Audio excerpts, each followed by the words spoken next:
பேரன்பிற்கும் வணக்கத்திற்கும் மரியாதைக்கும் உரிய இந்த அற்புதமான நவி மும்பை தமிழ்ச்சங்கத்தினுடைய பொன்விழா நிகழ்வு, நான் பலமுறை இங்கு வந்து பேசியிருந்தாலும் கூட பொன்விழாவிலே பேசுவதற்கான வாய்ப்பை நவி மும்பை தமிழ்ச்சங்கம் எனக்கு தந்திருக்கிறது. இறை அருளாலும் என்னுடைய பெற்றோர்கள், என்னுடைய ஆசிரிய பெருமக்களுடைய ஆசையாலும் நான் என்னுடைய பயணத்தை தொடர்ந்து கொண்டிருக்கிறேன். இங்கே மீண்டும் வருவதற்கான வாய்ப்பு தந்த அனைத்து பெருமக்களுக்கும் என்னுடைய அன்பான வாழ்த்துக்களை மகிழ்வோடு தெரிவித்துக் கொள்கிறேன். பொன்விழா காணுகின்ற நவி மும்பை தமிழ்ச்சங்கம் பவள விழா காண வேண்டும், 75வது ஆண்டு, 100ஆண்டு விழா காண வேண்டும். அப்போதும் எங்களை பட்டிமன்றத்துக்கு அழைக்க வேண்டும். பட்டிமன்றத்தினுடைய தலைப்பு அவங்க சொன்ன மாதிரி ஒரு குடும்பத்தினுடைய வெற்றிக்கு பெரிதும் காரணமாக இருப்பது எது என்று கேட்டால், நிறைவான வருமானமா ஒரு கேள்வி, முறையான நிர்வாகமா, இதான்.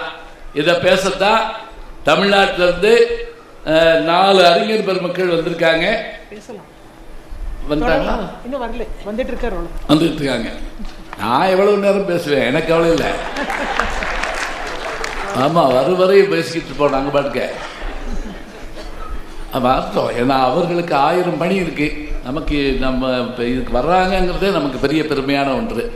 இதில் பங்கு பெறுவதற்காக 4 பெருமக்கள் வந்திருக்காங்க.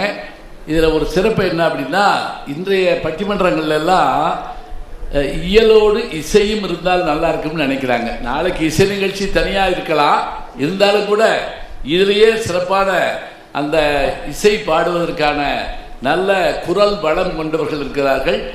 இதில் நமக்கு இந்த தலைப்பே ஆச்சரியமான தலைப்பு. என்ன அப்படின்னா, ஒரு குடும்பம் நல்லா மகிழ்ச்சியாக வெற்றி அடையணும்னா என்ன செய்யணும் அப்படின்னா, இன்னைக்கு இருக்க தலைமுறைக்கு குடும்பம்னா என்னன்னு தெரியணும். முதல்ல தலைப்பே இந்த ஃபர்ஸ்ட் வார்த்தை ஃபேமிலின்னு நம்ம போட்டிருக்கீங்களே, வாட் இஸ் திஸ் அப்படி கேட்கக்கூடாது. நானே இப்போ என்ன பண்ணுறேன்னு தெரியுங்களா, தமிழ்நாட்டிலேயே இதை முதல்ல இங்கிலீஷில் டிரான்ஸ்லேட் பண்ணிடுறேன். இந்த தலைப்பை ஃபேமிலி சக்ஸஸ்ஃபுல்லாக நடக்கணும்னு சொன்னால் அதுக்கு என்ன வேணும் அப்படின்னா, ஃபுல்ஃபில் இன்கம் வேணுமா, ஸ்கில்ஃபுல் அட்மினிஸ்ட்ரேஷன் வேணுமா, இவ்வளோதாங்க. இப்படி தான் இதை வச்சுக்கிட்டு நாங்கள் அமெரிக்காவிலெல்லாம் சமாளிச்சுக்கிட்டு இருக்கோம். அதனால் இனிமேல் ஆங்கிலத்தோட பேசுகிறோம்னாலும் பேசுவோம். அடுத்த முறை வர்றப்ப மராட்டி ஹிந்தி படிச்சுட்டு வந்தாலும் வந்துடுவோம், சொல்ல முடியாது. ஏன்னா நாங்கள் 4 இடத்துல போய் பிழைக்கணும்ல. இப்போ இந்த கருவி வாசிக்கிறவங்களை பார்த்தா எனக்கு பொறாமையாக இருக்குங்க. உதாரணமாக நாதசுரம் வாசிக்கிறவர், வயலின் வாசிக்கிறவர், மிருதங்கம் வாசிக்கிறவர், அதே மாதிரி கடம் வாசிக்கிறவர், அவங்களுக்கு மொழியே கிடையாதுங்க. எந்த மொழியில் வேணாலும் வாசிக்கலாம், அவங்களுக்கு ஒலி போதும், மொழி வேண்டாம். எங்களுக்கு ஒளியும் வேணும், மொழியும் வேணும். அதனால நாம் நிறைய விஷயங்களை படிச்சுக்கலாம். இந்த தலைப்பில் பேச வந்திருக்கக்கூடியவங்களை நான் அறிமுகப்படுத்திடுறேன். யார் அப்படின்னா, வருமானம் இல்லாமல் ஒரு வேலை செய்ய முடியாது, இன்கம் தான் வேணும், நாங்கள் அதுக்கு தான் வந்திருக்கோம் அப்படின்னு பேசுவதற்காக. அதுக்கு தானே பேசுறதுக்கு தான் அர்த்தம், சரிங்களா? நீங்கள் கொஞ்சம் மெதுவாக தான் புரியும் போட்டிருக்கேன். புரியும் இல்லையா? நான் பேசுறது புரியுதுங்களா? பின்னாடி கேட்குதுங்களா? அங்கே கேட்குதான்னு கேட்டனே, கேட்குதா? ஏன்னா ஒரு கூட்டத்தில் பின்னாடி கேட்குதான்னு கேட்டேன், அங்கேருந்து ஒருத்தர் கேட்கல பரவாயில்ல அப்படின்ட்டாரு. கேட்கல, நீ ஓம்பாட்டுக்கு பேசு. அதுக்குள்ளே முன்னாடி உட்கார்ந்து ஒரு 4 பேர் அங்கே கேட்கல அப்படின்னு அங்கே எந்திரிச்சு போயிட்டாங்க. ஏன்னா அவங்க யாரும் கேட்க வரல.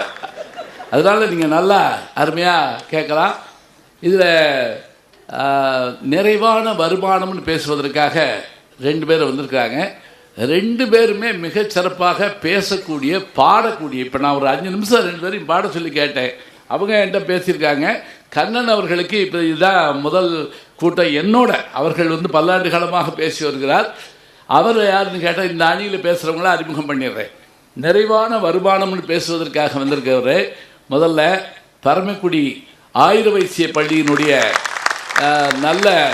நல்லாசிரியர் விருது பெற்றவர், நல்ல பேச்சாளர், அருமையாக பாடக்கூடிய திருமிகு கண்ணன் அவர்கள் இங்கே வருகை வந்திருக்கிறார்கள். உட்காருங்க ஐயா, உட்காருங்க. அவர் விட்டால் நின்றுட்டே இருப்பார், பாட முடிகிற வரைக்கும் அதே அணியிலே பேசுவதற்காக நமக்கு நாகர்கோயிலிருந்து வருகை தந்திருக்கிறார்கள்.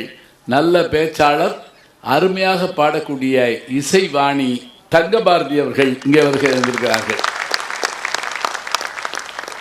பக்தி தலைப்பெல்லாம் கொடுத்தீங்கன்னா பட்டிமன்றத்தில் நானே அசந்து போனேன். ஒரு ஊரில் அங்கே பேசுகிற போது அவ்வளவு அழகான பாடல்களாக அருமையாக பாடுறாங்க. நேரம் இருந்தால் இங்கே இப்போ நம்ம பாட சொல்லி கேட்கலாம். இந்த 2 பேரும் நிறைவான வருமானம் இருந்தால் தான், அதாவது ஃபுல்ஃபில் இன்கம் இருந்தால் தான் குடும்பம் சிறப்பாக இருக்கும் அப்படின்னு பேசுவதற்காகத்தான். இப்போ இவங்க வீட்டில் போய் இறங்கினோடனே என்ன வாங்கிட்டு வந்திருக்கீங்கன்னு வீட்டில் கேட்குறாங்கன்னு வச்சுக்கோங்க. உனக்காக நான் அங்கிருந்து வாடா மலர் வாங்கியிருக்கிறேன், இந்த அங்கிட்டு தூக்கி வைங்க. வாடா மலர் போடா மலர்ன்ட்டு நெக்லஸுக்கு வாங்கிட்டு வரலையா, இது வாங்கலையா, பணம் என்ன கொடுத்தாங்க, அவர் சும்மா அனுப்பிட்டாரா அந்த நடுவர், என்னைய ஒரு வையி. அப்போ இன்கம் வேணும்னு பேசுறதுக்காக தான் இந்த 2 பேரும் வந்திருக்காங்க. சரி இருக்கலாம், வருமானம் மட்டும் வந்துட்டா அந்த குடும்பம் நிறைவாக இருக்குமா? அதுக்கு என்ன வேணும்? முறையான நிர்வாகம் வேணும். முறையான நிர்வாகம் வேணும்னு பேசுவதற்காகத்தான் அவங்க மாதிரியே இங்கே ஒருத்தர் என்ன அப்படின்னா நாகர்கோயிலிருந்து வந்திருக்கிறார். அவரும் நல்ல பேச்சாளர். பேச்சாளர் மட்டுமில்லை, இப்போ நம்முடைய காரைக்குடி அழகப்பா பல்கலைக்கழகத்தில் முனைவர் பட்ட ஆய்வினையும் மேற்கொண்டு டாக்டரேட்டுக்காக தயாராக இருக்கார். அடுத்த வட்டம் வர்றப்ப டாக்டரேட் முடிச்சிருவார். இதுக்கு மேலே இன்னொன்று செய்வார். தான் சம்பாதிக்கிற சொற்ப பணத்தில் முதியோர் இல்லங்கள், அனாதை விடுதிகள், படிக்க முடியாத பிள்ளைகள் என்று ஏதோ செஞ்சுக்கிட்டு இருக்கக்கூடிய நல்ல பேச்சாளர், நல்ல கொடையாளர் நாஞ்சில் நாவரசு செல்ல கண்ணன் அவர்கள் இங்கே வருகை இருக்கிறார்கள். அந்த பக்கம் அந்த பெண்மணி பாடுவாங்கன்னா இவங்க என்ன சும்மா விட்டுருவாங்களா? எனக்கு தெரிந்து பல்லாண்டு காலமாக தமிழ் பேச்சுலகில் ஒரு சூப்பர் ஸ்டார் அப்படின்னு சொன்னா எனக்கு தெரிந்த பேராசிரியை டாக்டர் விஜயசுந்தரி அவர்கள். மலைக்கோட்டை மாநகரமாகிய திருச்சி உருமுதல் லட்சுமி கலை அறிவியல் கல்லூரியுடைய தமிழ்துறை தலைவர், MA, MPhil, PhD பட்டங்களை பெற்றவர், பல்வேறு PhDகளை உருவாக்கி இருப்பவர். எல்லாவற்றுக்கும் மேலாக மிகச்சிறந்த பெரிய பேச்சாளர்கள் குன்றக்குடி அடிகளார் தொடங்கி அறிவொளி, சத்தியசீலன் போன்ற பேரறிஞர்களோடு பேசி வளர்ந்த பிள்ளை நம்முடைய வணக்கத்திற்குரிய பேராசிரியை டாக்டர் விஜயசுந்தரி அவர்கள். நனி நாகரிகமாக பேசக்கூடியவர்கள். இத்தகைய பெருமை மிகுந்த இந்த 4 பேர் இங்கே வந்திருக்காங்க. அவங்களும் அருமையாக பாடுவாங்க. உச்சரிப்பு எப்படி இருக்கணுங்கிறத அவங்களுடைய பேச்சை வச்சு தெரிஞ்சுக்கேன். என்னுடைய மகள், மூத்த மகள் அர்ச்சனா அவர்கள், அவங்க கல்லூரி பேராசிரியராக இருக்கிறாங்க. அவங்கள நான் பேச கூட்டு வர்றப்ப எப்படி சொல்லி கூட்டுறோம் தெரியுமா? அவங்கள பார்த்துக்குங்க, மேடத்தை பார்த்துங்க, அவங்க எப்படி பேசுகிறாங்க, எப்படி பாடுறாங்கிறத பாருங்க. அந்த வழி நீ பின்பற்றணும்பா அப்படின்னு சொல்லுவேன்னு சொன்னால் எனக்கு என்னுடைய பிள்ளைகளுக்கு வழிகாட்டுவதற்கு நான் அவங்கள தான் சொல்கிறேன். ஏன்னா அப்படியான ஒரு அருமையான இயலும் இசையுமான வல்லமை கொண்ட விஜயசுந்தரி அவர்கள் இங்கே வந்திருக்காங்க. இவ்வளவுதாங்க 4 பேர். என்னை பற்றி முன்னாடியே சொல்லிட்டாங்க. அறிமுகம் பார்த்துருப்பீங்க, சின்ன திரையில் பார்த்துருப்பீங்க, அப்புறம் என்ன பெரிய திரையில் பார்த்துருப்பீங்க, சிங்கத்தை காட்டில் பார்த்துருக்கலாம், சர்க்கஸில் பார்த்துருக்கலாம். இப்போ நேரில் வந்துருச்சு. சரியா? நான் சிங்கம் சொல்ல, சும்மா டைலாக்காக பேசினேன். இருக்கட்டும். என்னை ஒரு கூட்டத்தில் அறிமுகப்படுத்துகிறாங்க. எப்படி தெரியுங்களா? ஒரு 2000-3000 பேர் இருக்கக்கூடிய மாணவர்களுடைய சபையில் அறிமுகப்படுத்துகிறாங்க. பேராசிரியர் ஞானசம்பந்தன், MA, MPhil, PhD. யாரும் கை தட்டல, மௌன அஞ்சலி மாதிரி உட்கார்ந்தாங்க. இவர் 30 புத்தகங்களை எழுதியிருக்கிறார். போனால் போட்டு விடுங்க. 65 பேர் இவருக்கு MPhil பட்டம் வாங்கியிருக்காங்க. இது என்ன பெரிய விஷயம்? 16 பேர் PhD பட்டம் வாங்கியிருக்காங்க. ஆட பெரிய இதெல்லாம். இவர் போகாத நாடு இல்லை. போனால் போட்டு விடுங்க. பேசாமல் உட்காந்துருக்குதுங்க இளைய தலைமுறை. ஜென்சி பூரா அப்படி உட்காந்துருக்கு. எனக்கே என்ன செய்யறதுன்னு தெரியல. அப்புறம் தொகுப்பாளர் ஒரு ஐடியா பண்ணாங்க. இவர் சாதாரண ஆள் இல்லை, இவர்தான் ரஜினி முருகனில் சிவகார்த்திகேயன் அப்பா அப்படின்னு சொல்லி. அது மட்டும் இல்லை, பிகில் படத்தில் இவர்தான் நயன்தாராவுக்கு அப்பா எதிர்த்து கும்பிட்டாங்க. அப்படியே அந்த தவ யோகி நீங்க தானா அப்படின்னு சொல்லி அங்கிட்டு பாராட்டினான். சண்டை கோழியில கீர்த்தி சுரேஷ்க்கும் அப்பா இவர்தான். அப்பா பாருங்க, நான் எம்ஏ எம்பில் பிஹெச்டி அதை பத்தி யாரும் கவலைப்படல. நான் அந்த அப்புறம் என்ன அப்படி படிச்சு இப்படி படி இருக்கட்டுமையா, படிச்சு வாங்கின பேரை காட்டிலும் நடிச்சு வாங்கின பேர் தாங்க அதிகமாக நிற்குது. இருக்கட்டுங்க, நல்ல விஷயம். என்ன எல்லாருக்கும் தெரிகிற மாதிரி இருக்கிறது தாங்க ஊடகம்.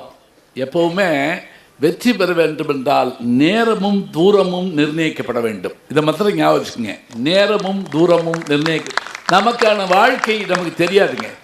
கல்வி கரையில கற்பவர் நாள் சில மெல்ல நினைக்கின் பிணி பல. நாலடியார் சொல்றா, டேய் வாழ்க்கை குறுகுனதுரா, கல்வி பெருசுரா, உனக்கு நோயோ அதை காட்டில் அதிகம்டா.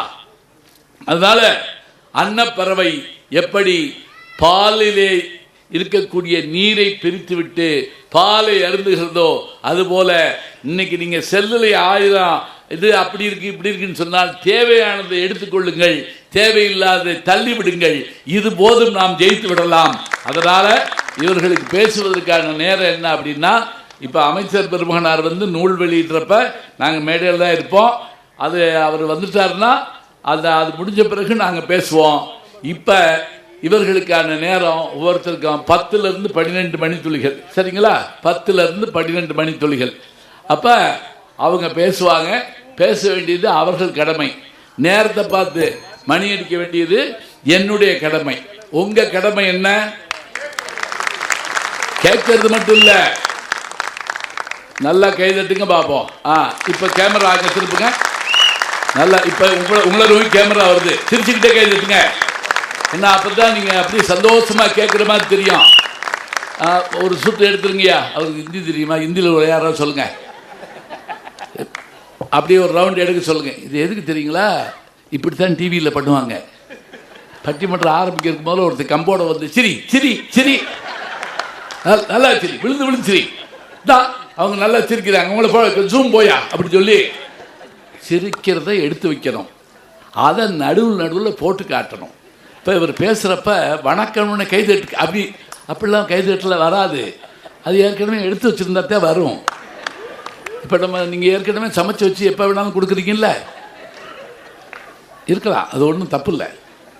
அதாவது சுட சுட போட்டால் தாய், சுட வச்சு போட்டால் மனைவி அப்படின்னு ஒருத்தர் கண்டுபிடிச்சு இப்போ சொல்கிறான்.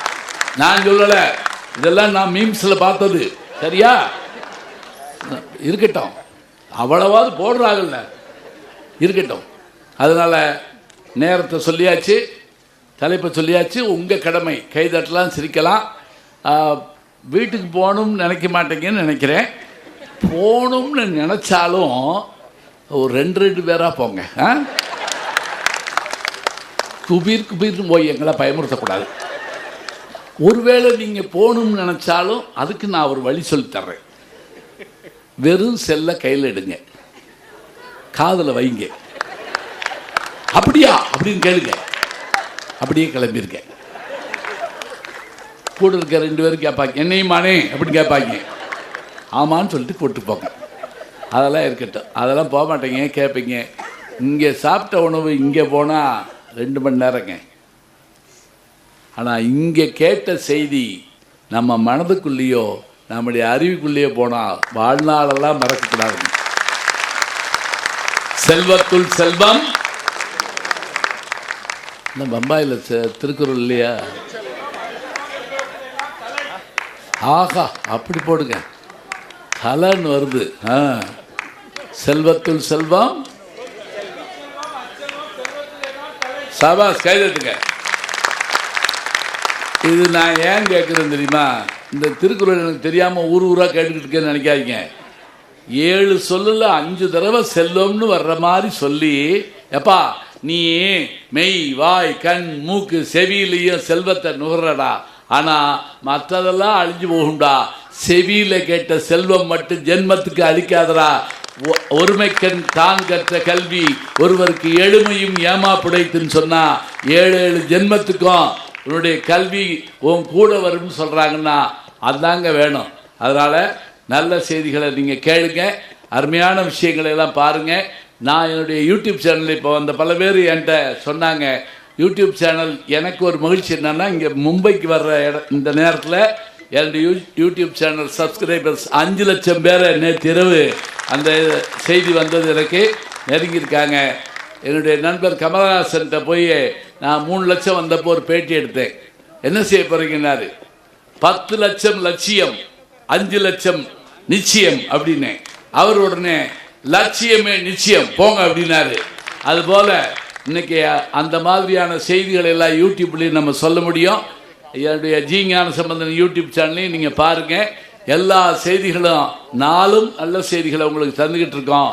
பட்டிமன்றம் தொடங்குது.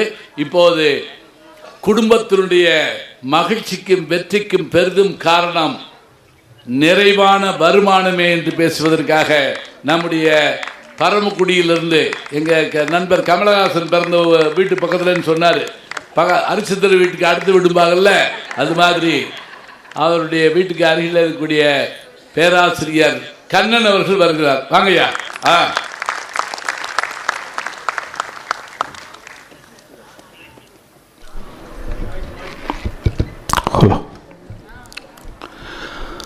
நிற்பதும் நடப்பதும் நின் செயலாலே, நினைப்பதும் நிகழ்வதும் நின் செயலாலே. நிற்பதும் நடப்பதும் நின் செயலாலே, நினைப்பதும் நிகழ்வதும் நின் செயலாலே. கற்பதெல்லாம் உந்தன் கனிமொழியாலே, கற்பதெல்லாம் உந்தன் கனிமொழியாலே. காண்பதெல்லாம் உந்தன் கண்விழியாலே. கற்பனை என்றாலும் கற்சிலை என்றாலும் கந்தனே உனை மறவேன்.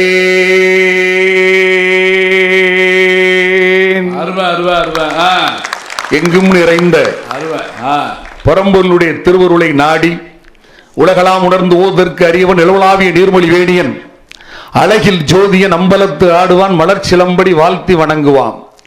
உதிக்கின்ற செங்கதிர் உச்சித்திலகம் உணர்வுடையோர் மதிக்கின்ற மாணிக்கம் மாதுளம் போது மலர்க்கமலை துதிக்கின்ற மின்கொடி மென்கொடி குங்கும தோயம் என விதிக்கின்ற மேனி ஆதி பராசக்தி உந்தன் விழுந்துணையே என்று எங்கும் நிறைந்த பராசக்தியினுடைய திருவருளை நாடி எழிலோடும் ஏற்றத்தோடும் பொறுப்போடும் புனிதத்தோடும் சீரோடும் சிறப்போடும் நடைபெற்றுக் கொண்டிருக்கக்கூடிய நவி மும்பையினுடைய தமிழ் சங்கத்தினுடைய பொன்விழா ஆண்டில் அற்புதமான வாய்ப்பை எங்களுக்கு வழங்கிய எங்களுடைய அருமையான அன்பு சகோதரியார் ராஜஸ்ரீ நாகராஜன் அவர்களுக்கும், நான் இங்கு வருவதற்கு காரணகர்த்தாவாக இருந்த பட்டிமன்ற பிதாமகன் நகைச்சுவை நாவரசு, அவர் பார்த்தீங்கன்னா பட்டிமன்றத்தில் கலைவாணர், பட்டிமன்ற கலைவாணர்.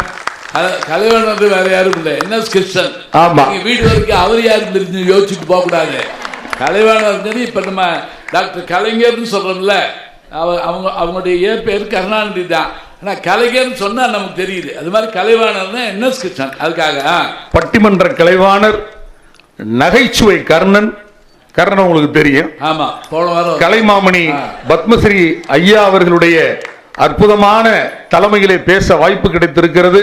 அதற்கு ஐயாவுடைய பாதார விந்தங்களை தாளை கண்டு படுகின்ற பேனாவை போல் உங்கள் தாழ்பணிந்து அடியேன் வணங்குகிறேன். தாளை கண்டு படுகின்ற பேனா நல்லா இருக்கு பாருங்க. இந்த பேனா இது தாள், நம்ம பாதத்துக்கும் தாள்னு பேரு. அதனால அந்த தாளை கண்ணி படுகின்ற பேனா போல்னு ஒரு அருமையான உதாரணம் சொல்றார். நல்லா கைதட்டுங்க. எப்பவாது தாங்க இதெல்லாம் கேட்கிறோம். அதை போல நடுவர்களே சொல்லுங்க, அற்புதமான தலைப்பை நமக்கு இங்கே நவி மும்பை தமிழ் சங்கம் வழங்கி இருக்கிறார்கள். குடும்பத்தினுடைய வெற்றிக்கு பெரிதும் காரணம் நிறைவான வருமானமா? கேட்டிருக்காங்க. நிறைவான வருமானமா? தூக்கி விடுங்க. நல்லா நான் தூக்கி விட்டு அவ்வளவுதான். குடும்பம் அப்படிங்கிறது என்ன அப்படின்னு பாத்தீங்கன்னா நடுவர்களே, இன்பம் பரிமாறப்படுகிற இடம் தான் குடும்பம். இன்பம் பரிமாறப்பட வேண்டும். பெற்றோர்கள் குழந்தைகளுக்கு இன்பத்தை கொடுக்க வேண்டும், குழந்தைகள் பெற்றோருக்கு இன்பத்தை கொடுக்க வேண்டும். கொடு பிளஸ் இன்பம் குடும்பம்.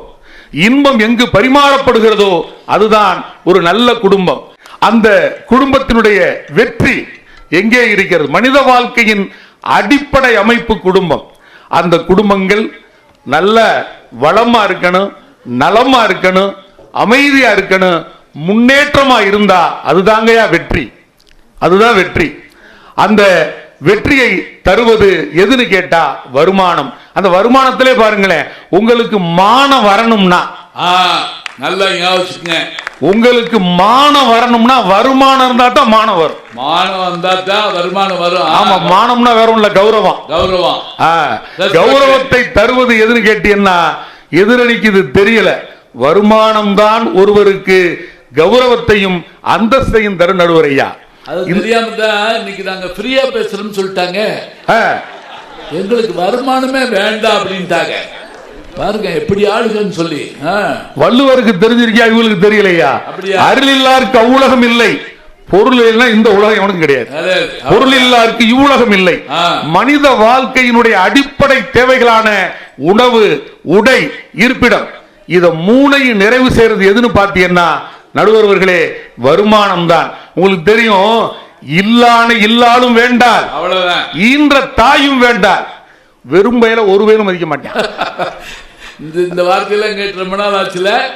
நம்ம ஊர்ல சொல்லுவாங்க, நம்ம ஊர்ல சொல்ற வார்த்தை இதெல்லாம் வெறும்பய அப்படிம்பாங்க. நடுவர்களே, உறவுகள் எப்ப நம்ம விரும்பும் தெரியுமா? வரவு இருந்தா தான் நடுவர்களே உறவே விரும்ப. வரவு இல்லைன்னா எங்க இருக்கு உறவு? சொல்லுங்க. அடிப்படை வரவு. வரவு. அதனாலதான் கண்ணதாசன் அருமையா சொல்லுவாரு, பணம் படைத்த வீட்டினிலே வந்ததெல்லாம் சொந்தம், பணம் இல்லாத மனிதருக்கு சொந்தம் எல்லாம் துன்பம். சொன்னாரா இல்லையா? புத்தியுள்ள மனிதர் எல்லாம் வெற்றி காண்பதில்லை, வெற்றி பெற்ற மனிதர் எல்லாம் புத்திசாலி இல்லை. நடுவர் அவர்களே, சொல்லி கொடுக்க வீடு வரைக்கும் அப்படி யோசிச்சுக்கிட்டே போவான். அந்த பாட்டு என்ன பாட்டு என்ன பாட்டுன்னு யோசிச்சுக்கிட்டேன். நடுவர் அவர்களே, வாலியிடம் ஒரு முறை இந்த சிக்கு புக்கு ரயிலேன்னு ஒரு பாட்டு எழுதிருப்பாரு. சிக்கு புக்கு ரயிலே அப்படின்பாரு. இந்த பாட்டை கேட்டுட்டு நிருபர்கள் கேட்கிறாங்க, ஐயா நீங்க எவ்வளவு பெரிய ஆளு, தரைமேல் பிறக்க வைத்தாய் எங்களை தண்ணீரில் மிதக்க வைத்தாய் எழுதி கண்ணதாசனுடைய 10 பவுன் செயினே வாங்கினாலு இப்படி சிக்கு புக்கு ரயிலே நீ பாட்டு எழுதலாமையான்னு நிருபர்கள் கேட்ட போது கவிஞர் வாலி சொன்ன விஷயம் என்ன தெரியுமா? நான் சிக்கு புக்கு ரயிலே என சினிமாவில் பாட்டு எழுதுவது உண்மை, ஏனென்று சொன்னால் நான் கல்லறைக்கு செல்லும் வரை எனக்கு சில்லறை தேவைப்படுகிறது சொன்னேன். இதுதான் வாழ்க்கை. இத அவரே ஒரு பாட்டுல சொன்னாரு, தாயை தவிர தந்தையை தவிர காசால் எதையும் வாங்கிடலாம், தாயை தவிர தந்தையை தவிர காசால் எதையும் வாங்கிடலாம், தலையா பூவா போட்டு பார்த்து தலை வணங்காமல் வாழ்ந்திடலாம், கல்லறை கூட சில்லறை இருந்தால் வாய் திறந்தே மொழி பேசுமடா, கல்லறை கூட சில்லறை இருந்தால் வாய் திறந்தே மொழி பேசுமடா, இல்லாதவன் சொல் சபையேறாமல் ஏளனமாக போகுமடா, காசேதான் கடவுளப்பா, அந்த கடவுளுக்கும் அது தெரியும் அப்பா, கைக்கு கை மாறும் பணமே உன்னை கைப்பற்ற நினைக்குது மனமே, நீ தேடும் போது வருவதுண்டோ விட்டு போகும் போது சொல்வதுண்டோ, காசேதான் கடவுளப்பா இந்த எதிரணிக்கும் அது தெரியலப்பா. நடுவர் அவர்களே, இந்த பாட்டெல்லாம் கேட்டிருக்கீங்களா? சுத்தமா மறந்து போச்சு. இது என்ன படம் சொல்லுங்க பார்ப்போம். சக்கரம்னு ஒரு படம், அந்த கை தூக்கிட்டாங்க. Very good. சக்கரம்னு ஒரு படம். ஏவிஎம் ராஜன் அப்படி அவரை கடத்திட்டு போவாங்க. அப்போ அவரை மாற்றி அவரை கொண்டு கொடுத்தா காசு கொடுப்பாங்கன்னு சொல்கிறதுக்காக கொண்டு போகிறது. அதனால் இது டிஎம்எஸ் குரல் அந்த முடிகிற போது ஒரு ஹம்மிங் வருங்க. அடையாப்பா இப்போவும் அந்த காதில் நமக்கு ஒழிச்சுக்கிட்டே இருக்கோம். அழகா பாடினாரு. நல்லா கைதட்டி கொடுங்க அவருக்கு. நடுவர் ஐயா, அதாவது இந்த வருமானம்ங்கிறது எவ்வளவு முக்கியமான விஷயம் அப்படிங்கிறத ஒரு புது கவிதை 2 வரியில சொன்னா, என் அப்பனும் அண்ணனும் ஊர் சுற்றுவதால் என் தாயும் நானும் பீடி சுற்றுகிறோம் ஒரு சிறுமி எழுதுறான்னு சொன்னா, வருமானம் இல்லை என்று சொன்னால் குடும்பங்களின் நிலை என்னவாகும் யோசிச்சு பார்க்க வேணாம். இன்னைக்கு அற்புதமான காதலர் தினம். காதலில் வெற்றி பெற்றவர்கள், நல்ல காதலில் ஜெயித்தவர்களுக்கு எங்கள் பட்டிமன்ற குழுவின் சார்பில் இந்த வாழ்த்துதலை இந்த நேரத்தில் அடியேன் தெரிவித்துக் கொள்கிறேன். உண்மையான காதலர்களுக்கு எங்களுடைய வாழ்த்துக்கள். நடுவர் ஐயா, ஒருத்தன் காதலிய சந்திக்க புறப்புறான், சைக்கிள்ல போறேன். சைக்கிள்ல போன உடனே அவனை சைக்கிள்ல காதலி பார்த்துட்டு சொல்றான், அன்பே அப்படிங்கிறான். சைக்கிள்ல வரவனை பார்த்து அன்பேன்னா, நான் சைக்கிளில் வந்தேன் அன்பே என்றாய், நான் பைக்கினில் வந்தேன் ஆறுயிரே என்றாய், நான் காரினில் வந்தேன் என் அத்தான் என்றாய், அத்தனையும் ஓசி என்றேன் அண்ணா என்றால். நடுவர் அவர்களே, இப்படி இருக்கிறதே இந்த உலகம். இவர்கள் சொல்கிறார்கள் நிர்வாகம் நிர்வாகம். நான் கேட்கிறேன், வருமானம்னு ஒண்ணு இருந்தா தானே நிர்வாகமே பண்ண முடியும். எத்தனை எத்தனை எத்தனை எத்தனை நிறுவனங்கள் பார்த்திருப்பீங்க, பிரம்மாண்டமான கட்டமைப்புகளோடு எந்திரிச்சு நிக்குது. ஆனா கடைசியில் அவங்களுக்கு ஃபண்ட் மேனேஜ்மெண்ட், ஃபண்ட் இல்லாம, நிதி ஆதாரங்கள் போதிய அளவு இல்லாமல் எத்தனை நிறுவனங்கள் நடிவடைந்து போயிருது பாத்தீங்களா? மிகச்சிறந்த நிர்வாகிகளாக இருப்பார்கள், ஆனால் அவர்கள்ட்ட நிதி ஆதாரங்கள் போதுமான அளவுக்கு இல்லாதான நிறுவனங்களே சோர்ந்து போகக்கூடியதை நாம் பார்க்கிறோம் நடுவர் ஐயா. அதே மாதிரி வருமானத்திற்காக எத்தனை எத்தனை அவமானங்கள். நான் ஒரு கிராமத்தை சார்ந்தவன். என் தந்தை நான் கல்லூரியில் படிக்கும் காலம் வரை அவர் மேல் சட்டையை போட்டதில்லையா. எங்களுக்கு 6 பிள்ளை, எங்க அப்பா அம்மாக்கு. அந்த 6 பிள்ளைகளை காப்பாற்றுவதற்காக என் தாயும் தகப்பனும் பட்ட கஷ்டம் இருக்கு பாத்தீங்களா? ஒரு வேலைக்கு போனா எவ்வளவு அவமானம் தெரியுமா? எத்தனை அவமானங்களை சுமந்து கொண்டு இன்னைக்கு பெற்றோர்கள் தங்களுடைய குழந்தைகளை வளர்ப்பதற்காக அவர்களை நல்ல கல்வி கொடுக்க வேண்டும், நல்ல மருத்துவம் கொடுக்க வேண்டும். அப்படின்னா எது தேவை? வருமானம் தேவை. நடுவர்களே, என்னுடைய தந்தை அவர் மேல் சட்டை போட்டு நான் பார்த்ததே இல்லை. இதை பார்த்த போது ஐயா எனக்கு ஒரு பாட்டு ஞாபகத்துக்கு வந்துச்சியா. மேல் சட்டை போட்டதில்ல, கால் செருப்பும் கேட்டதில்லை, பாய் விரிச்சு படுத்ததில்ல, பட்டகடனால் தூக்கம் வல்ல. மேல் சட்டை போட்டதில்ல, கால் செருப்பும் கேட்டதில்ல, பாய் விரிச்சு படுத்ததில்ல, பட்டகடனால் தூக்கம் இல்ல. உப்பு மூட்டை தூக்கிக்கிட்டு ஊரூரா நடப்பாரு, உறங்கினாலும் எழுப்பி விட்டு தின்பண்டந்தான் கொடுப்பாரு. உப்பு மூட்டை தூக்கிக்கிட்டு ஊரூரா நடப்பாரு, உறங்கினாலும் எழுப்பி விட்டு தின்பண்டந்தான் கொடுப்பாரு. தலைக்கு என்ன தேய்ச்சதில்ல, கண்ணாடிய பார்த்ததில்ல,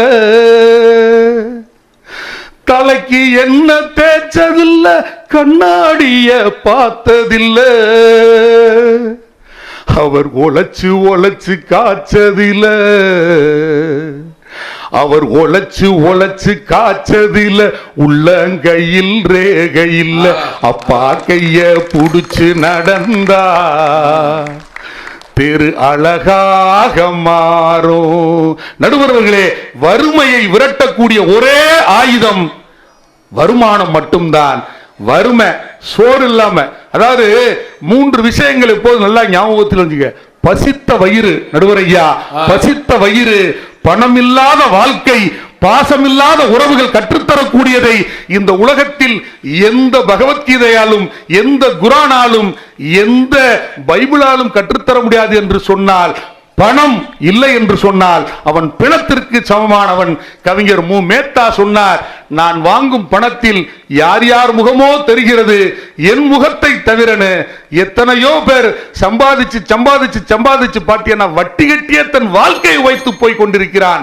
அந்த ஒரு பட்டுக்கோட்டையினுடைய பாடலோடு நான் நிறைவு செய்கிறேன். மாசம் 30 நாள், மாசம் 30 நாள் உழைச்சு வறுமை புடிச்சு உருவயலச்சு காசை வாங்கினா கடங்காரன் எல்லாம் கணக்கு நோட்டோட நிக்கிறான், வந்து எனக்கு உனக்குன்னு பிக்கிறான். கையில வாங்கினேன் பையில போடல, காசு போன இடம் தெரியல, என் காதலி பாப்பா காரணம் கேப்பா, ஏது சொல்வதுன்னு தெரியல, ஏழைக்கு காலம் சரியில்லை, கையில வாங்கின பையில போடல, காசு போன இடம் தெரியல. இப்படித்தான் நம்ம வாழ்க்கை போய்கிட்டு இருக்கு. கிராமத்துல அழகா ஒரு பழமொழி சொல்லுவான், 10 விரல்ட பாடுபட்டாதான் 5 விரல்ட அள்ளி திங்க முடியும்னு. எனவே நிறைவான நல்ல வருமானம் இருந்தால் மட்டும்தான் ஒரு குடும்பம் வெற்றியாகவும் மகிழ்ச்சியாகவும் இருக்கும் என்று சொல்லி வாய்ப்பு கொடுத்தோரும் வாய்மொழி கொட்டோரும் கலையாத கல்வி குறையாத வேது கபடுவாராத நட்பு கன்றாத உண்மை குன்றாத இளமை கல்வி இல்லாத சலியாத மனவன் மகளாத மனைவி தவறாத சந்தானம் தாராத கீர்த்தி மாறாத வார்த்தை தடைகள் வாராத கொடை துளையாத நிதியம் கோணாத ஒரு துன்பம் இல்லாத வாழ்வு தூயனின் பாதத்தில் அன்பு என்று சொல்லக்கூடிய 16 செல்வங்களையும் நீங்கள் பெற்று பெருவாழ்வு வாழ நான் அனுதினமும் வணங்கக்கூடிய அன்னை மீனாட்சியினுடைய திருவருளை நாடி என்னையும் ஒருவனாக்கி இருங்கள் செல்லியில் வைத்த சேவகா போற்றி என்ற திருவாசகத்தை நினைவு கூர்ந்து நெஞ்சத்தை நின்று நிறைவு தரும் மீனாட்சி உன் கஞ்சமலர் சேவடிக்கு கைகூப்பி தண்டலிட்டு என் உரைக்கு திரையிடுகிறேன். நன்றி, வணக்கம். நானும் முடிச்சிடுவார் பாக்குறேன்.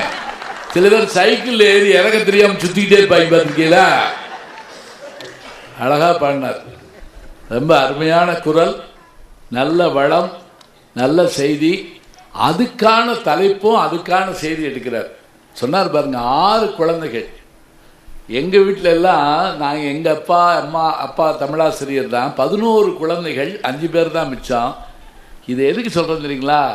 நாங்கள் குழந்தை பெற்ற வீரத்தை சொல்லலைங்க. இந்த தமிழ்நாட்டில் எங்கே பார்த்தாலும் செயற்கை கருவூட்டல் நிலையங்களை பார்த்தா பயமாக இருக்குங்க. என்னாச்சு நம்ம நாட்டுக்கு, என்னாச்சு அடுத்த தலைமுறைக்கு, ஒரு பயமாக இருக்குது. எத்தனை பெரிய பாரம்பரியம் மிக்க வீரர்கள் நம்முடைய மக்கள், எத்தனை பெரிய சிறப்புடையவர்கள், எத்தனை செல்வச் செழிப்புடையவர்கள். செல்வத்தை பற்றி ரொம்ப அழகாக சொல்லி, அது இருந்தால் பெருமை, இல்லைன்னா வறுமை, ஒரே வார்த்தையில் அடித்தார். அது இருந்தால் தான், இல்லான்னு இல்லாலும் வேண்டாள். இல்லான்னா யாரு? மனைவி. இல்லான இல்லாலும் வேண்டால், ஈன்றெடுத்த தாய் வேண்டால், செல்லாது அவன் வாயில் சொல்லி நல்ல அழகான விஷயங்களை அற்புதமாக சொல்லி சபையை வாழ்த்தி, தமிழை வாழ்த்தி, பொன்விழா காடுகிற நம்முடைய இந்த தமிழ் சங்கத்தை, நவி மும்பை தமிழ் சங்கத்தை வாழ்த்தி அருமையாக பேசியிருக்கக்கூடிய கண்ணன், நீங்கள் பல்லாண்டு வாழ வேண்டும் என்று நாம் வாழ்த்தி, ஐயா நல்லா இருக்கணும், வாங்க. இந்த கண்ணனை ஜெயிக்கணும்னா இன்னொரு செல்ல கண்ணன் தான் வரணும். சாதாரண கண்ணனால் ஜெயிக்க முடியாது. அவர் செல்ல கண்ணன். அவங்க அப்பா பேர் செல்லையா, வேறடும் இல்லை. என்ன மேக்கப் போட்டுட்டு இருக்கீங்களா? ரெடி ஆகிட்டு? ஆமாம் ஆமாம். அவர் பாட்டுக்கு இப்படி நிட்டுக்குவோம், இன்னும் மேக்கப் போடல, இன்னும் கொஞ்சம் நேரம் பேசுங்க அப்படிங்கிற மாதிரி. அதனால் அவர் இந்த போர்டு போட்டிருக்காரு. நானாக இருந்தால் கிளம்பி போயிட்டு வரேன்னு கிளம்பியிருப்பேன். ஆனால் இவர் அப்படி இல்லை. இவர் தயாரத்தான் உட்காந்துருக்காரு. அந்த அம்மா அதுக்கு மேலே வாங்கடா பார்ப்போம் அப்படிங்கிற மாதிரி தான் உட்காந்துருக்கு. இப்போ இருக்கலாம், என்ன சம்பாதிச்சு என்ன செய்ய, அதை வைத்து நீங்கள் என்ன செய்வீர்கள், முறைப்படுத்த வேண்டாமா என்று முறையான நிர்வாகம்தான் குடும்பத்தினுடைய வெற்றிக்கு காரணம், மகிழ்ச்சிக்கு காரணம் என்று பேச நாஞ்சில் நாவரசு செல்லக்கண்ணன் அவர்களை ஓடுக்கு வேகமா போங்க ஐயா, நேரம் போங்க, இங்க போங்க ஐயா. அங்க இருக்கா? அங்க கேமரா இருக்கா? முதல்ல அங்க போய் சிங்கத்தை அதே குகையில் சந்திக்கிறாரா? போங்க, அதுதான் நல்லது. ஏன்னா அங்கனக்குள்ள கேமரா திருப்பி ஒரு அட்ஜஸ்ட் பண்ணிக்கிட்டு இருக்கணும். ரைட்டு, இதுதான் ரைட்டு. மேலே ஏற்றுங்க. 2 பேர் தினம் வளர்ந்துக்கிட்டே இருக்காங்க. நல்லா நல்லா.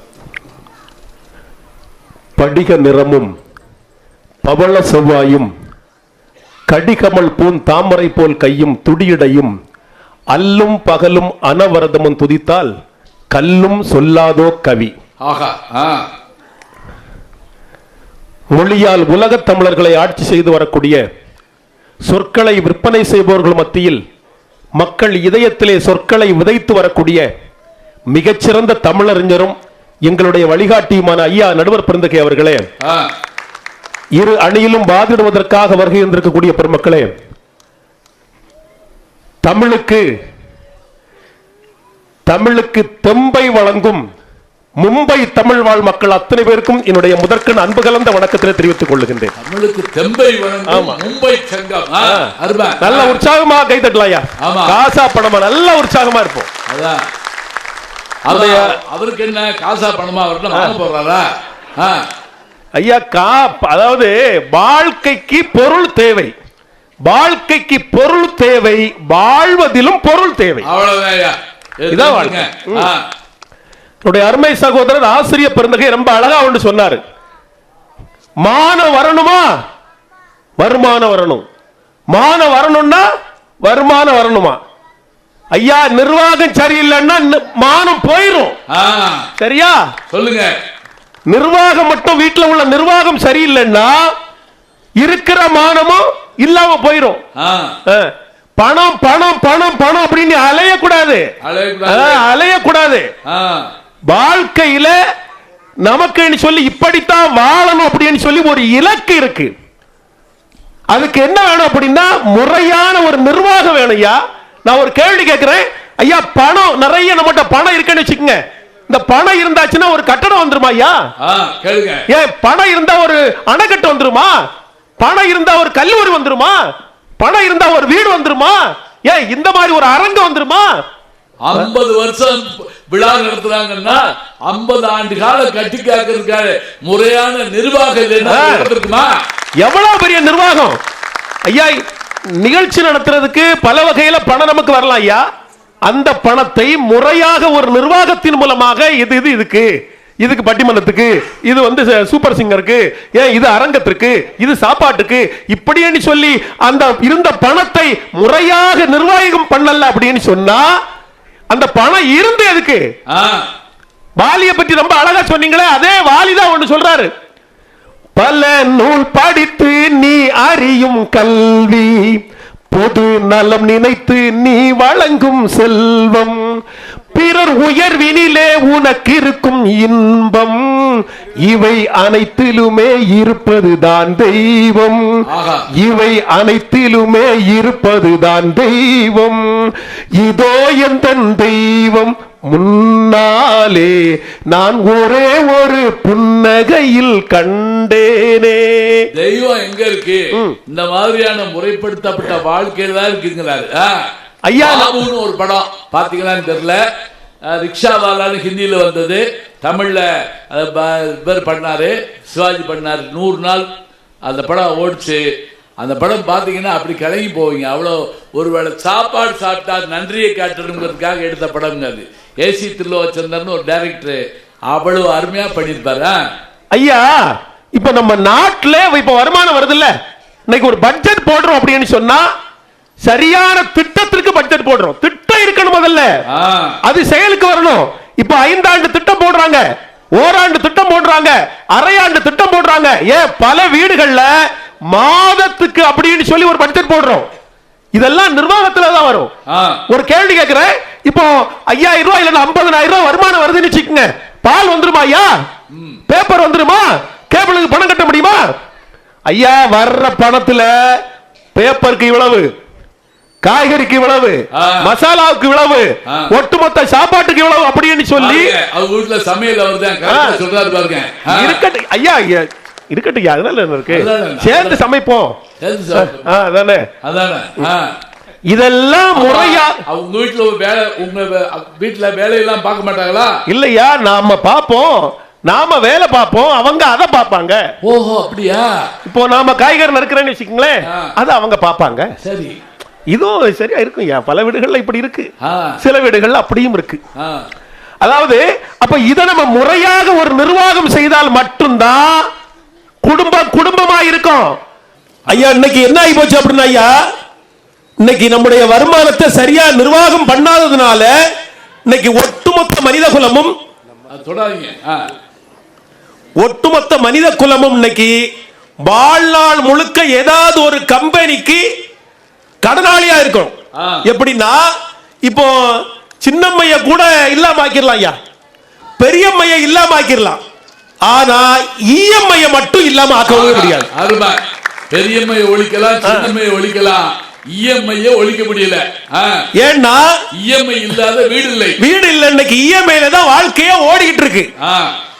அதாவது என்ன தெரியுமா ஐயா, இன்னைக்கு வரவு 8 செலவு 10, அதிகம் 2, கடைசியில் துந்தனா துந்தனா துந்தனா. நிலைமைக்கு மேலே நினைப்பு வந்தா நிம்மதி இருக்காது அம்மா, நிம்மதி இருக்காது. யானையை போலே பூனையும் தின்னால் ஜீரணமாகாது ஐயா, ஜீரணமாகாது. வரவு 8, செலவு 10, அதிக 2, கடைசியில் துந்தனா துந்தனா துந்தனா. அவ்வளவுதான் ஐயா.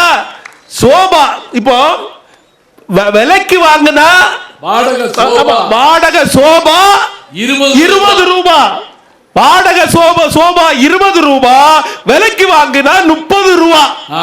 30 ரூபாய். ஆனா நம்ம இன்னைக்கு என்ன பண்றோம்? வாடகைக்கு அதிகமான பணம் கொடுத்துட்டு அதை விலைக்கு வாங்காம இருக்கிறதுனால சரியான நிர்வாகம் ஒன்று இல்லாததுனால என்ன ஆகி போச்சு? வாழ்க்கை முழுவதும் கடனாளியாக வாழ்ந்து கொண்டிருக்கிறோம். ஞாபகத்தில் வச்சுக்கோங்க. இன்னொன்னு, கல்வியை பற்றி சொன்னாங்க நடுவர் அவர்களே. இன்னைக்கு கல்வியை நான் வருமானம் இருந்தா தான் கல்வி இன்னைக்கு. ஏன்னா இப்போ நம்ம நாட்டில் இன்னைக்கு எப்படி தெரியுமா ஐயா? அதாவது என்ஜினியரிங் படிக்க வைக்கிறது கூட ரொம்ப ஈஸி, எல்கேஜி படிக்க வைக்கிறது தான் ரொம்ப கஷ்டம். உண்மைதான ஐயா? ஏன்னா என்ஜினியரிங் படிக்க வைக்கிறதுக்கு அரசாங்கம் லோன் கொடுக்குது, எல்கேஜி படிக்க வைக்கிறது கொடுத்தா ரொம்ப வசதியா இருக்கும். என்ன பல லட்சம் ரூபாய் செலவாகுது. இப்போ நம்ம வர்ற வருமானத்தை வைத்து நம்ம பிள்ளைய எந்த பள்ளிக்கூடத்துல சேர்க்கணும், பையனை எந்த கல்லூரியில சேர்க்கணும், இனி உடல்நல ஒரு ஆள் குறைவா இருக்காரு அப்படின்னா எந்த மருத்துவமனைக்கு போகணும், இவை அத்தனையும் வீட்டிலுடைய சரியாக நிர்வாகம் இருந்தால் மட்டும்தான் நாம ஜெயிக்க முடியும் வாழ்க்கையில. ஐயா நிறைவா நான் ஒரு 2 செய்தி மட்டும் சொல்லி முடிச்சிடுறேன் ஐயா. ஒரு செய்தி ஐயா சொல்லி முடிச்சிடுறேன், வேகமா சொல்லி முடிச்சிடுறேன். இங்க பாருங்க, நீங்களும் பிளைட் விட்டுருவீங்க பாத்துங்க. சொல்லி முடிச்சிடுறேன் ஐயா. அதாவது இன்னைக்கு இப்போ ஐயா உலகம் முழுக்க பேசப்படக்கூடிய வீரர்கள் இப்போ நெப்போலியன், அலெக்சாண்டர் அப்படின்னு பேசுறோம் ஐயா. ஆனால் உலகம் முழுக்க மிகச்சிறந்த ஒரு வீரன், மராட்டியம் கொடுத்த ஒரு வீரன் சத்ரபதி வீர சிவாஜி இன்னைக்கு நம்ம இன்னைக்கு பேசுறோம் அப்படின்னு சொன்னா, இதை பேசுவதற்கு அவருடைய அம்மாவினுடைய மிகச்சிறப்பான ஒரு நிர்வாகம். நீ ஒன்னும் பயப்பட வேண்டியதில்லடா, நீ சத்திரியன், நீ மிகச்சிறந்த வீரன், உன்னை அப்படி உருவாக்கும் அப்படின்னு சொல்லி வாழ்க்கை முழுவதும் தேசத்திற்காக மிகச்சிறப்பான ஒரு நிர்வாகத்தின் மூலமாக பிள்ளை இன்னைக்கு சத்ரபதி வீர சிவாஜி நம்ம பேசுறோம் அப்படின்னு சொன்னா, நிர்வாகம் தான் குடும்பத்தினுடைய வெற்றிக்கு காரணம், நிர்வாகம் தான் ஒரு நாட்டினுடைய வெற்றிக்கு காரணம். அதனால் அது ஊராக இருந்தாலும் சரி, சாதாரண குடும்பமாக இருந்தாலும் சரி, இந்த நாடாக இருந்தாலும் சரி, அதனால் தான் இன்னைக்கு நிர்வாக குழு அப்படின்னு சிறப்பாக ஒன்று இயங்குற காரணத்தினால் நிர்வாகத்தினால் குடும்பம் வெற்றியடையும் என்று சொல்லி வாய்ப்பளித்த அத்தனை பெருமக்களுக்கு நன்றி பாராட்டி விடைபெறுகின்றேன். அன்பு வணக்கம் ஐயா. உண்டு அருமையா பேசியிருக்காரு, அழகா சொல்லிட்டாரு. அதாவது ஒரு சோபா விலையே 30 ரூபா, அதை வாடகைக்கு எடுத்து வருஷந்தோறும் பணம் கட்டிக்கிட்டு இருந்தோம்னா 12, 24, 240 ரூபா கட்டியிருப்போம். ஆனா வாங்கியிருக்க மாட்டோம். அதுக்கு பதிலாக 10 சோபா வாங்கியிருக்கலாம். எது நிர்வாகம்? நிதி நிர்வாகம் வீட்டுக்கு நாட்டுக்கு தேவைன்னு சொல்லி அருமையா பேசியிருக்காரு. அழகான ஒரு கைதட்டு கொடுத்துருக்கேன். அடுத்து இருக்கலாம், இருந்தாலும் நிர்வாகம் எப்படி இருந்தாலும் அதுக்கு தேவை பணம் தான் என்று சொல்லி வருமானம் என்று பேசுவதற்காக நம்முடைய வணக்கத்துக்குரிய தங்க பாரதி வருகிறார்கள். வாங்கம்மா, வேகமா வாங்க. நீங்களும் பிளைட்டுக்கு போனோம், ஞாபகம் வச்சுக்கங்க. விட்டுட்டு போயிருவேன், நம்பாட்டுக்கு எனக்கு ஒன்றும் இல்லை. கீழே தாயி எங்கள் தமிழ் சொல்லும் பாட்டில் அமிழ்தினை ஊட்டும் தங்க மகளே, தாயி எங்கள் தமிழ் சொல்லும் பாட்டில் அமிழ்தினை ஊட்டும் தங்க மகளே, நீயே கதி என்று உணர்ந்த நாங்கள் இன்பமுடன் வாழ அன்பு கொண்டு வா, தாயி எங்கள் தமிழ் சொல்லும் பாட்டில் அமிழ்தினை ஊட்டும் தங்க மகளே, அமிழ்தினை ஊட்டும் தங்க மகளே, அமிழ்தினை ஊட்டும் தங்க மகளே. பட்டு துணி உடுத்தி நடக்காமல் பாட்டு துணி உடுத்தி நடப்பவளே பைந்தமிழே, ஏட்டு சுவடிகளுக்குள் குடியிருக்கும் எழுபிறப்புக்கும் துணையான பூந்தமிழே, என் மூச்சில் குடியிருக்கும் முத்தமிழே, என் பேச்சில் பயின்று வரும் பெருந்தமிழே, உனக்கு என்னுடைய முதல் வணக்கம். இயற்தமிழின் வேதமாய், இசைத்தமிழின் கீதமாய், நாடகத்தமிழின் நாதமாய் மதுரை நகரம் கண்டெடுத்து கொடுத்த ஒரு அற்புத சொத்தாக தமிழ் கல்வெட்டில் உள்ள ஒரு பொன் எழுத்தாக இருக்கின்ற எங்களுடைய அறிவார்ந்த நடுவர் பெருந்தகை அவர்களே, இந்த விழாவை சிறந்த முறையில் ஏற்பாடு செய்து இந்நிகழ்வை ரசித்துக் கொண்டிருக்கின்ற ரசிக உள்ளங்களே, உங்கள் அனைவருக்கும் என்னுடைய முதற்கண் வணக்கத்தை முதலில் உரித்தாக்கிக் கொள்கிறேன். நடுவர் அவர்களே, அற்புதமான ஒரு தலைப்பு, குடும்பத்தின் வெற்றிக்கு பெரிதும் துணையாக இருப்பது நிறைந்த வருமானமா திறமையான நிர்வாகமா? இதுதானங்க தலைப்பு. இதுக்கு ஒரு கேள்வியே தேவையில்லை. இன்னைக்கு நம்ம இருக்கக்கூடிய ஒரு அவசரத்துல நிறைந்த ஒரு வருமானம் தான் அப்படின்னு சொல்லி நம்ம தீர்ப்பே சொல்லிடலாங்க. ஏன்னா வருமானம் இல்லைன்னா இன்னைக்கு நமக்கு எதுவுமே இல்லை. ஒரு காலத்துலலாம் பிறக்கக்கூடிய குழந்தை எப்படி பிறந்து எப்படி குரலிட்டு பிறந்து அப்படின்னு சொன்னா குவா குவா குவான்னு பிறந்து. இன்னைக்கு பிறக்கக்கூடிய குழந்தையெல்லாம் எப்படி தெரியுமாங்கய்யா பிறக்குது? ருவா ருவா ருவா அப்படின்னு பிறக்குது. ஏன்னா ஏன்னா பிறக்கக்கூடிய நேரத்திலே அறுவை சிகிச்சை என்ற பெயர்ல 2 லட்சம் ரூபாயை முழுங்கிட்டு பிறக்குதுயா அந்த குழந்தை. அது மட்டும் இல்லாம அன்னைக்கெல்லாம் ட்ரெயின் எப்படி ஓடுச்சு? சிக்கு புக்கு சிக்கு புக்கு சிக்கு புக்கு அப்படின்னு ட்ரெயின் ஓடுச்சு. ஆனா இன்னைக்கு ட்ரெயின் எப்படி ஓடுது தெரியுமா? செக்கு புக்கு செக்கு புக்கு செக்கு புக்கு செக்கு புக்கு செக்கு புக்குன்னு ஓடுது. செக்கு புக்கு ரயிலேவா? ஆமா. அன்னைக்கு நடுவர் அவர்களே, எதற்கும் பணம் தான் தேவை நடுவர் அவர்களே. அன்னைக்கெல்லாம் குருகுல கல்வி முறை, இன்னைக்கு கூகுள் கல்வி முறை. கூகுள்னால நமக்கு காசு தேவை. குருகுலத்திலேயும் வாத்தியார் காசு கொடுக்காம கற்பித்து கொடுப்பாராங்க. இன்னைக்குள்ள காலத்துல ஆசிரியர் காசு இல்லாம பாடம் எடுப்பாங்களா? அது மட்டும் இல்லாம அன்னைக்கெல்லாம் நம்ம மாட்டு வண்டியில போனோம். இன்னைக்கு காசு செலவழிச்சு அப்படியே மாருதி கார்ல போயிட்டு இருக்கோம்னு சொன்னா இந்த மகிழ்ச்சியான வாழ்வு எங்கெங்க கிடைக்கும்? காசு இருந்தாதான் கிடைக்கும் நடுவர் அவர்களே. அதனாலதான் சொன்னாங்க காசு பணம் துட்டு மணி மணி, காசு பணம் துட்டு மணி மணி. கொடை பிடிச்ச நைட்டுல பறக்க போற ஹைட்டுல தலகாலு புரியல தலைகீழா நடக்கிறா. நல்ல வாய சம்பாதிச்சத நார வாய தின்னுறா. கணக்கு போட தெரியாதவே காசை வாரி இறக்கிறா. காசு பணம் துட்டு மணி மணி. இவ்வளவு தான் நடுவர் அவர்களே. குடும்பத்தோட நம்ம கோயிலுக்கு போறோம். கோயிலுக்கு போகக்கூடிய நேரத்துல ஒரு 50 ரூபாய் நம்ம அப்படி காணிக்கை போட்டோம்னு சொன்னா சாதாரண விபூதி கிடைக்கும். இதே நேரத்துல ஒரு 5000 ரூபாய் காணிக்கை போட்டோம்னு சொன்னா அந்த சுவாமி கழுத்துல இருக்க எலுமிச்சம்பழம் மாலை நமக்கு கிடைக்கும். அதை விட மேற்கொண்டு என்ன ஒரு 5 லட்சம் ரூபாய் கிடைச்சுன்னு சொன்னா அப்படியே நம்ம சுவாமியை தொட்டு பார்த்து சேவிச்சுட்டு வரலாம். நன்கொடையாட்டு ஒரு 10 லட்சம் ரூபாயை கொடுத்தோம்னு சொன்னா கொஞ்சம் நான் சுவாமியை திரையிட்டு அலங்காரம் சொல்லிக்கிறேன், நீங்க உங்க வீட்டிலேயே கொண்டு போய் சேவிச்சுட்டு வாங்கன்னு சொல்லுவாங்க நடுவர் அவர்களே. அதான் சொன்னாங்க, தேசம் ஞானம் கல்வி ஈசன் பூசைக்கெல்லாம் காசே முன் செல்லாதடா, கூதம்பாய் காசே முன் செல்லாதடா, ஈசனும் ஈசனார் பூசையும் தேசத்தில் காசுக்கு பின்னாலே, கூதம்பாய் காசுக்கு பின்னாலே. நல் அரிய கூத்தாடினாலும் தாண்டவ கோனே, காசு காரியத்தில் கண்வையடா தாண்டவ கோனே சொன்னாங்கல்ல நடுவர் அவர்களே. எப்படி பார்த்தாலும் ஒரு திருமணம் நடத்த வேண்டும் என்று சொன்னாலும் அதற்கு தேவை காசுதா. இல்லற வாழ்க்கை சிறப்பாக இருக்க வேண்டும் என்று சொன்னாலும் அதற்கு தேவையும் நிறைவான வருமானம் தான். நம்ம ஒரு குழந்தைய அப்படியே பள்ளிக்கு செல்வனாலும் அதுக்கு தேவையும் காசுதான் நடுவர் பெருந்தகையவர்களே. அதனாலதான் சொன்னாங்க 3 kg ஆன பிள்ளைங்க கூட இன்னைக்கு ஃப்ரீ கேஜிக்கு போனா அதுக்கு நிறைவான வருமானம் இருக்கணும். குடிக்கிற தண்ணீர் காசு, கொசுய விரட்ட காசு, எல்கேஜி போவ காசு, MBBS காசு, இப்படி காசு இல்லாம இன்னைக்கு உலகம் இல்லை நடுவர் பெருந்தகையவர்களே. எந்த நிலையில் பார்த்தாலும் ஒரு குடும்பம் வெற்றியடைய வேண்டும் என்று சொன்னால் அதற்கு தேவை ஒரு நிறைவான வருமானமே என்று சொல்லி காலத்தினுடைய அருமை கருதி என்னுடைய உரையை நிறை செய்து இடம் சாருகிறேன். நன்றி, வணக்கம். துட்டு இல்லாம ஒண்ணு நடக்காதுங்கிறதுக்கு அந்த அம்மா அழகா சொன்னாங்க.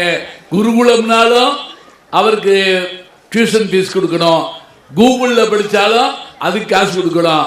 ஆக வருமானம் இல்லாம எது முடியாதுங்கிறதுக்கு ரொம்ப அழகா சொன்னாங்க. இவங்க என்ன நல்லா பாடுவாங்க, என்ன பண்றது, இப்ப நேரம் இல்லை.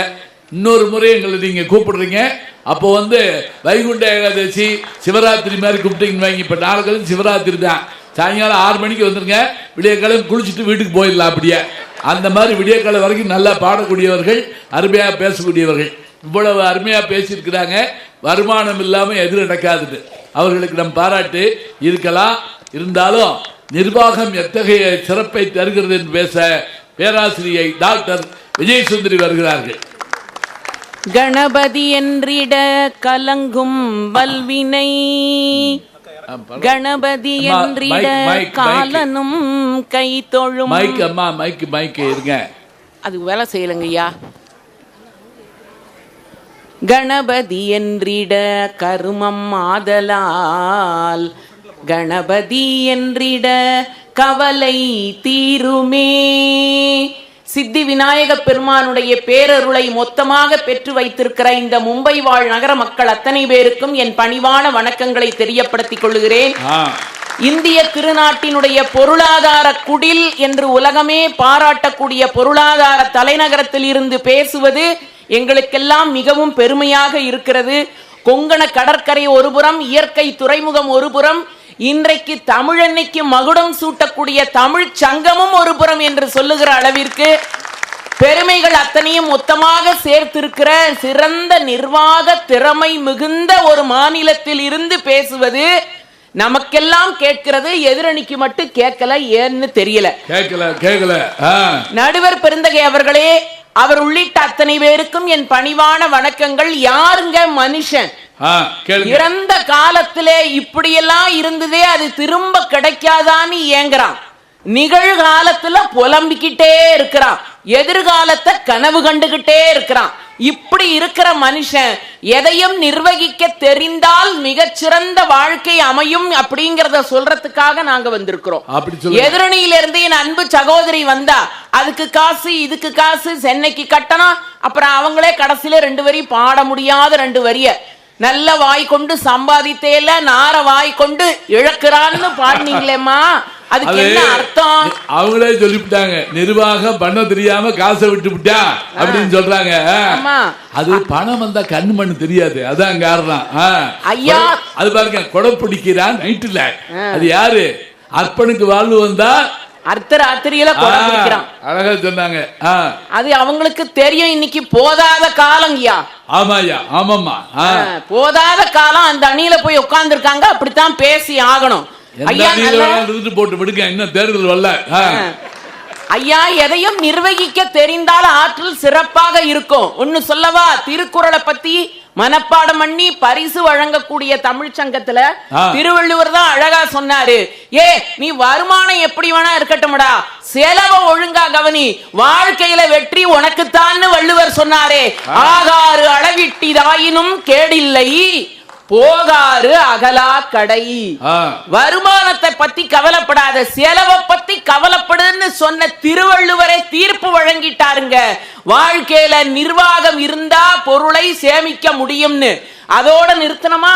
புறநானூறுன்னு ஒரு அற்புதமான பாட்டு, அதை தெரிஞ்சு வச்சுக்கிட்டு தான் நம்ம நிதி அமைச்சர் நிர்மலா சீதாராமன் அழகா சொன்னாரு, காய் நெல் அறுத்து கவளம் கொள்ளினே மானிரை வில்லதும் பல நாளுக்கு ஆகும். வயலை திறந்து விட்டு யானைய அனுப்பாதீங்கடா, அரிசிய குத்தி நெல்லாக்கி சோறு வடிச்சு சோறு உருண்டைய குடு. கொஞ்சம் போற இருக்கிற நிலத்து விளைச்சலை கூட பல நாட்கள் கொடுக்கலாம் என்று நிர்வாக திறமையிலே முடிசூடியவன் தமிழன் என்பதை புறநானூற்று பாடல் நமக்கு உணர்த்துதே. அதெல்லாம் படிக்கலையா என் அன்பு தங்கச்சி? படிச்சாங்க, டீ குடிச்சிட்டு இருக்காங்க. இப்படிதான் சாய்ஸ்ல எதையாவது விட்டுட்டு வந்துருவாங்க. ஐயா, அரசியல் பிழைத்தோருக்கு அறம் கூற்றாகும், உரைசால் பத்தினியை உயர்ந்தோர் ஏத்துவர், ஊழ்வினை உறுத்து வந்து ஊட்டும் என்று வாழ்க்கையை நனி நாகரிகத்தோடு அற்புதமாக நிர்வாகப்படுத்தினார் இளங்கோவடிகள். மறுப்பீங்களா எதிரணியில இருந்து வந்து? முடியாது. மணிமேகலை அருமையா சொன்னா, பணம் சம்பாதிக்கிறது அப்புறம் இருக்கட்டும்டா, சிறைச்சாலையில இருக்கிறவன் எல்லாம் கூப்பிட்டு அவனுக்கு அற கருத்துக்களை சொல்லு, அவனை நல்லவனா மாத்துன்னு ஒரு அரசாங்கத்தின் நிர்வாகத்தை சொல்லி வளர்த்தது தமிழ் மண். மணிமேகலையினுடைய அற்புதமான காப்பியம், அது உங்களுக்கு மறந்து போச்சா? அதாவது போகுது. கம்பர் வந்தார், அவர் சொன்னாரு, வருமானத்தை பெருக்கிறது ஒரு பக்கம் இருக்கட்டும் அம்மா, அந்த வருமானத்தை எப்படி குடும்பத்துக்கு செலவு பண்ணணுங்கிற கல்விய பிள்ளைங்களுக்கு முதல்ல கத்துக்குடு. பெருந்தடங்கன் பிறை நுதலார்க்கெல்லாம் பொருந்து செல்வமும் கல்வியும் பூத்தலால் என்று கம்பர் நிர்வாகத்தின் அடிப்படையிலே பெண்களுக்கு கல்வி கொடுன்னு சொன்னாரே, அது உங்க காதுல ஏறவே இல்லையா? சரி, அவருதான் போட்டோம். அது மட்டும் இல்லங்க, ஒரு உதாரணம் சொல்றேன், இந்த மண்ணுல தான் சொல்லணும். 1600ஆம் ஆண்டு பகைவர்கள் நாட்டு எல்லைய சுத்தி வளைச்சிட்டாங்க. பொருளாதாரத்துல உயர்ந்த நிலையில இருக்குது மும்பை. ஆனால் 1600 சுற்றி வளைத்த இஸ்லாமிய படைகளை தூள் தூளாக்குவதற்கு புனாவிலே இருந்து தன் நிர்வாக திறமைகளை ஒட்டுமொத்தமாக இழைத்து இந்த எல்லையை காப்பாற்றினானே வீரமன்னன் சிவாஜி. அந்த பொருளாதாரத்தை தாண்டி நிர்வாகம். அது நாடாக இருந்தாலும் சரி, குடும்பமாக இருந்தாலும் சரி. மகாகவி பாரதி தான் அருமையா சொன்னா, கங்கை நதி புறத்து கோதுமை பண்டம் காவிரி வெற்றிலைக்கு மாறு கொள்வோம், சிங்க மராட்டியர்தம் கவிதை கொண்டு சேரத்து தந்தங்கள் பரிசளிப்போம். எல்லாரும் பொருளாதார சிந்தனைய சொன்னாங்க. பாரதி தாங்க பண்ட மாற்று முறைய கையில எடுடா, இந்தியாவை மிகச்சிறந்த வல்லரசாக நிர்வகிக்க முடியும்னு சொன்னானே, மறுக்க முடியுமா? பாவேந்தர் பாரதிதாசன் வந்தார். ஓடிக்கொண்டிருக்கும் தையல் கருவியை இயக்கும் கருவி, பாடிக்கொண்டிருக்கும் அந்த பாவையினுடைய வாய், நாடிக்கொண்டிருக்கும் குடும்ப நலத்தை புருஷன் கொண்டு வந்து சம்பாதித்து கொடுக்கிறது 10 ரூபாயா இருந்தாலும் நீங்கள் செய்ய வேண்டிய முதல் செலவு சேமிப்பு என்று சொன்னார்களே, அத முதல்ல வாழ்க்கையில எடுங்க. வாழ்க்கை மிகச்சிறந்த நிர்வாகத்துக்குள் வந்துவிடும். டைரி எழுத பழகுங்கய்யா, டைரி எழுத பழகுங்க. நடந்து முடிந்ததை எழுதுகிற டைரியாக இருக்கட்டும், நடக்க போவதை போடுகிற ப்ளூ பிரிண்டாக இருக்கட்டும், அதுதான் வாழ்க்கையிலே உங்களுக்கு வெற்றியை தேடித்தரும். மறந்து விடாதீர்கள், தமிழன் தான் தண்ணீரை மேனேஜ்மெண்ட் சொன்னான், தெப்பக்குளம் கட்டி வச்சான். தமிழன் தான் வாட்டர் மேனேஜ்மெண்ட், நேர மேலாண்மை, பேச்சு மேலாண்மை, கிரைசிஸ் மேனேஜ்மெண்ட். எதை எடுத்தாலும் நிர்வகித்தே பழக்கப்பட்டு போன நம் பண்பாட்டை தயவு செய்து விட்டு விடாதீர்கள். ஒரு கருத்தை சொல்லி முடித்துக் கொள்ளுகிறேன். இன்னைக்கு 20 வயசுல பிள்ளைங்க 50,000 1 லட்சம்னு சம்பாதிக்கிறாங்க. அதோட விளைவு என்னங்கய்யா? அவங்க அப்பா 40 வயசுல சம்பாதிச்சத இவன் 20 வயசுலயே சம்பாதிச்சிடறான். எங்க அப்பாவுக்கெல்லாம் பென்ஷன் எவ்வளவு தெரியுங்களா? 428 ரூபா. 428 ரூபா. இன்னைக்கு வந்து பாக்கெட் மணின்னு வாங்குறது 500 ரூபா போட்டாலே யோசிக்கிறாங்க. இதை வச்சு நாங்க ஒரு மாசம் 5 உயிர் வாழ்ந்திருக்கோம். யோசிச்சு பாருங்க. இன்னைக்கு முதல் சம்பளம் அவங்க சொன்ன மாதிரி 5 லட்சம் பிள்ளை வாங்குறான். அது மட்டும் இல்லைங்கய்யா, பணத்தை சம்பாதிக்க நீங்க கொடுக்கிற விலை எவ்வளவு தெரியுமா? பாசத்தை கொடுக்குறீங்க, உடல் நலத்தை கொடுக்குறீங்க, நேரத்தை வீணாக்குறீங்க, இத்தனையும் செலவு பண்ணி சம்பாதிக்கிறீங்களே, மறுபடியும் அதை கொண்டு எங்க கொடுக்குறீங்க? இழந்து போன பாசத்தை மீட்டெடுக்க அந்த காசை கொடுக்குறீங்க, இழந்து போன உங்க உடல் நலத்தை மீட்டெடுக்க கொடுக்குறீங்க. கண்ணிரண்டும் விற்று சித்திரம் வாங்கினால் கைகொட்டி சிரியாரோ என்று கேட்டானே பாரதி. இருக்கிற காசை, சேர்த்த பணத்தை சிக்கனமா செலவு பண்ண பக்குவமா அம்மா கையில கொடுத்து போடு சின்ன கண்ணு, அவங்க 600 ஆக்குவாங்க செல்ல கண்ணு. ஆகவே சான்றோர் பெருமக்களே, கிடைத்திருக்கிற பொருளை மிக செம்மையாக செப்பனிட்டு சேமித்து திட்டமிட்டு வைத்த காரணத்தினால் பல கிலோமீட்டர்கள் தாண்டி வந்திருக்கிற நீங்கள் உங்கள் குடும்பத்தையும் இந்த மாநிலத்தையும் நிர்வகித்திருக்கிறீர்கள் என்று சொன்னால் அதுதான் இன்றைக்கு வாழ்க்கைக்கு தேவை என்று சொல்லி, எங்களுடைய வாழ்க்கையில் இது போல ஒரு பேச்சு போட்டி பட்டிமன்றத்தை நாங்கள் பேசியதில்லை ஐயா. ஆனாலும் கூட வருமானத்தை தாண்டி நிர்வாகம், நேர நிர்வாகம் முக்கியம். இதற்கே தாங்கள் தீர்ப்பு சொல்லுவீர்கள் என்பதையும் நான் முன்னறிவிப்பாகவே சொல்லி விடுகிறேன். நன்றி ஐயா, வணக்கம். எனக்கு தெரிந்து நான் முதல்ல அவங்கள பத்தி அறிமுகம் பண்றப்ப, இவங்களை பத்தி அறிமுகம் பண்றப்ப சிறந்த பாடகிகள்னு அறிமுகப்படுத்தினோம்.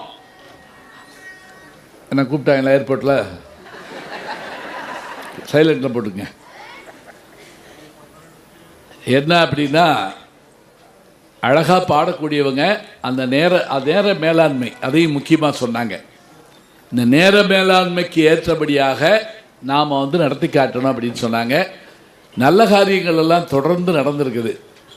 நம்முடைய பேராசிரியர் அவர்கள் சொன்னது போல இந்த திருக்குறளை எல்லார் வீட்லையும் எழுதி வைக்கணுங்க. ஆகாறு அளவு இட்டிதாயினும் கேடில்லை போகாறு அகலா கடை. நீங்கள் சொல்லுவீங்க ஒன்றும் புரியலையா, நாங்களும் தினம் படித்து தான் பார்க்குறோம், புரிய மாட்டேங்குது. அப்படி இல்லைங்க. முத்தை தரு மத்தி திருநகை எத்தைக்கிற செத்து சிரமண முத்துக்குரு வித்துக்குரு பறையணும் போது புரியலதான். ஆனால் அதை புரிஞ்சுக்கிட்டிங்கன்னா தான் அதனுடைய பொருள் விளங்கும். ஆறுன்னா வழிங்க, ஆகாருன்னா வரும் வழிங்க. வரும் வழி சின்னதாக இருக்கலாம், ஆனால் போகும் வழி இருக்குல்ல செலவு, அது அதை காட்டிலும் சின்னதாக இருந்தா நீ தப்பிச்சடா தம்பி. யார் சொல்கிறா? திருவள்ளுவர். ஆகாறு அளவு இட்டிதாயினும், இட்டி சின்னதாயினும் கேடில்லை, அதனால தப்பு இல்லை. போகாறு போகின்ற உன்னுடைய செலவு மட்டும், நீ ₹1,00,000 சம்பாதிப்பா தப்பு இல்லை, ஆனால் உன் செலவு 90,000க்குள்ளே இருந்துச்சுன்னா 10,000 மிச்சம் தானப்பா. அதை அவங்க சொன்னாங்க. என்னானாலும் வீட்டில் ஒரு சேமிப்பு இது வச்சுருந்தீங்கன்னா நீங்கள் என்றைக்குமே உங்களை யாரும் ஜெயிக்க முடியாது. யோசிச்சு பாருங்க, மற்ற நாடுகள்லாம் நிதி நிர்வாகத்தில் ஏதாவது பிரச்சனை ஏற்பட்டால் திணறி தெருவுக்கு வந்துடுறாங்க. நம்ம வரமாட்டோம். ஏன் தெரியுமா? நம்ம வீட்டு அடுப்படியில் 5 பெட்டி வச்சுருந்தா நம்ம அம்மா, நம்ம பாட்டி ஏதோ ஒரு உண்டியலை போட்டு உடச்சோம்னா உள்ள அம்பிடிச்சா எல்லாம் இருக்கும். அதனால ரொம்ப அழகா சேமிப்புங்கிற ஒரு வார்த்தையை அருமையாக சொன்னாங்க. சிறைச்சாலையை அறச்சாலையாக மாற்றிய மணிமேகலை இருந்தபோது அந்த நிர்வாகத்தால் அந்த நாடு திருந்தியது. நினைவு வச்சுக்கங்க, ஒரு நூலகம் திறக்கப்படும் போது 100 சிறைச்சாலைகள் மூடப்படுகின்றன என்றால் அதான் வேணும் இருக்காங்க. பேசிய 4 பேருக்கும் நல்ல ஒரு கைதட்ட சிறப்பாக கொடுத்துருங்க. ரொம்ப ரொம்ப நன்றி. நாங்கள் கூட இந்த இடைவேளை விட்ட உடனே திரும்பி நாங்கள் 5 பேர் தான் இருப்போம்னு நினச்சேன் நான். ஏன்னா ஒரு ஊரில் நாங்கள் பேசிக்கிட்டு இருக்கப்போ திடீர்னு கரண்ட் போச்சுங்க. கரண்ட் போயிட்டு திரும்பி வந்தால் நாங்கள் தான் உட்காந்துருக்கோம். எல்லாரும் தயாராக இருந்திருக்காங்க, நல்லா சமயமடா இதை நழுவ விடுவேணா அப்படின்னு சொல்லி. ஆனால் திரும்ப அத்தனை பேர் வந்து அதே மகிழ்வோடு யோசிச்சு பாருங்க. நாங்கள் பட்டிமன்றத்தை தொடங்கின போது எனக்கு தெரியுங்க, அதை ஆரம்பித்ததுலேருந்து இப்போ வரைக்கும் நடுவில் அந்த சிறப்பான நிகழ்வு நிகழ்ந்தாலும் கூட அசையாமல் உட்காந்து கேட்குறீங்கன்னா, நாங்கள் நல்லா பேசி நீங்கள் கேட்டீங்கன்னு நான் சொல்லலைங்க.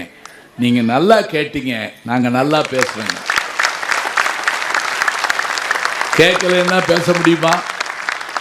ஒரு ஊருக்கு போயிருந்தோம், 3000 பேருங்க கூட்டம், அப்படியே குப்புறப்பட்டு தூங்குறாங்க. ஏன் தெரியுமா? சில பேர் இங்கே வந்து தான் தூங்குவாங்க. அவர் நல்லா பேசுவாரா, அப்போத்தான் தூக்கமே வரும் அப்படின்னு சொல்லி, ஆமாம் அவர் வர சொல்லுங்கன்னு சொல்லி கூப்பிட்டு வருவாங்க. கூப்பிட்டு வந்து தூங்குவாங்க.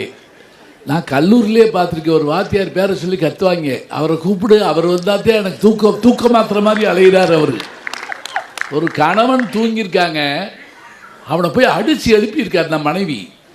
அவன் அலறி அடித்து என்னான் இருக்கான், தூக்க மாத்திரை சாப்பிடாம படுத்தீங்க பாவி. அதான் தூங்குறான்ல, விட வேண்டியதானே. நல்ல வேளை கரைச்சி காதில் ஊத்தாம போச்சு அந்த அம்மா. ஏன் தூங்குறாங்கன்னு கேட்டால், 30 நாளாக நாடகம் போட்டு 31வது நாள் எங்களை கூப்பிட்டா நாங்கள் என்ன பண்ணுவோம்? அதில் இந்த அம்மா வந்து உள்ளத்தில் நல்ல உள்ளம் உறக்காதுன்னு இருக்கு. அதில் ஒருத்தர் எந்திரிச்சு பார்த்துவீங்க, இன்னும் போறடோய் அப்படிங்கிறான். முடியுமா? 2000 வருஷத்துக்கு முதல்ல திருவள்ளுவர் சொன்னாங்க, பேச்சு எப்படியா வேணும், கேட்டுக்கிட்டு இருக்கால கட்டி போடணுமா.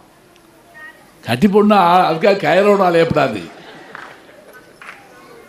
எந்திரிக்கலான்னு நினைக்கிறப்போ ஒரு நல்ல செய்தி கேட்டோன்னு உட்காருவோம், தரப்பிடலான்னு நினைக்கிறப்ப ஒரு பாட்டை கேட்டோடனே உட்காருவோம். அதான் கட்டி போடுறது. கேட்டார் பிணிக்கும் தகையவாய் கேளாரும். கேளாருன்னு யாரு தெரியுமா?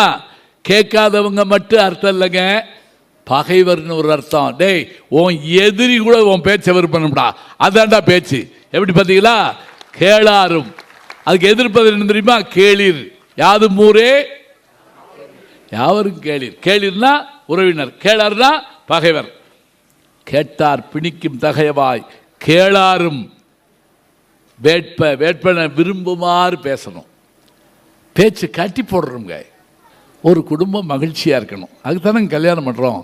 அதுதான் கல்யாணம் ஆகி ஒரு வாரத்தில் போய் ஃபோட்டோ எடுத்துக்கிடுவோம் சிரிச்ச மாதிரி.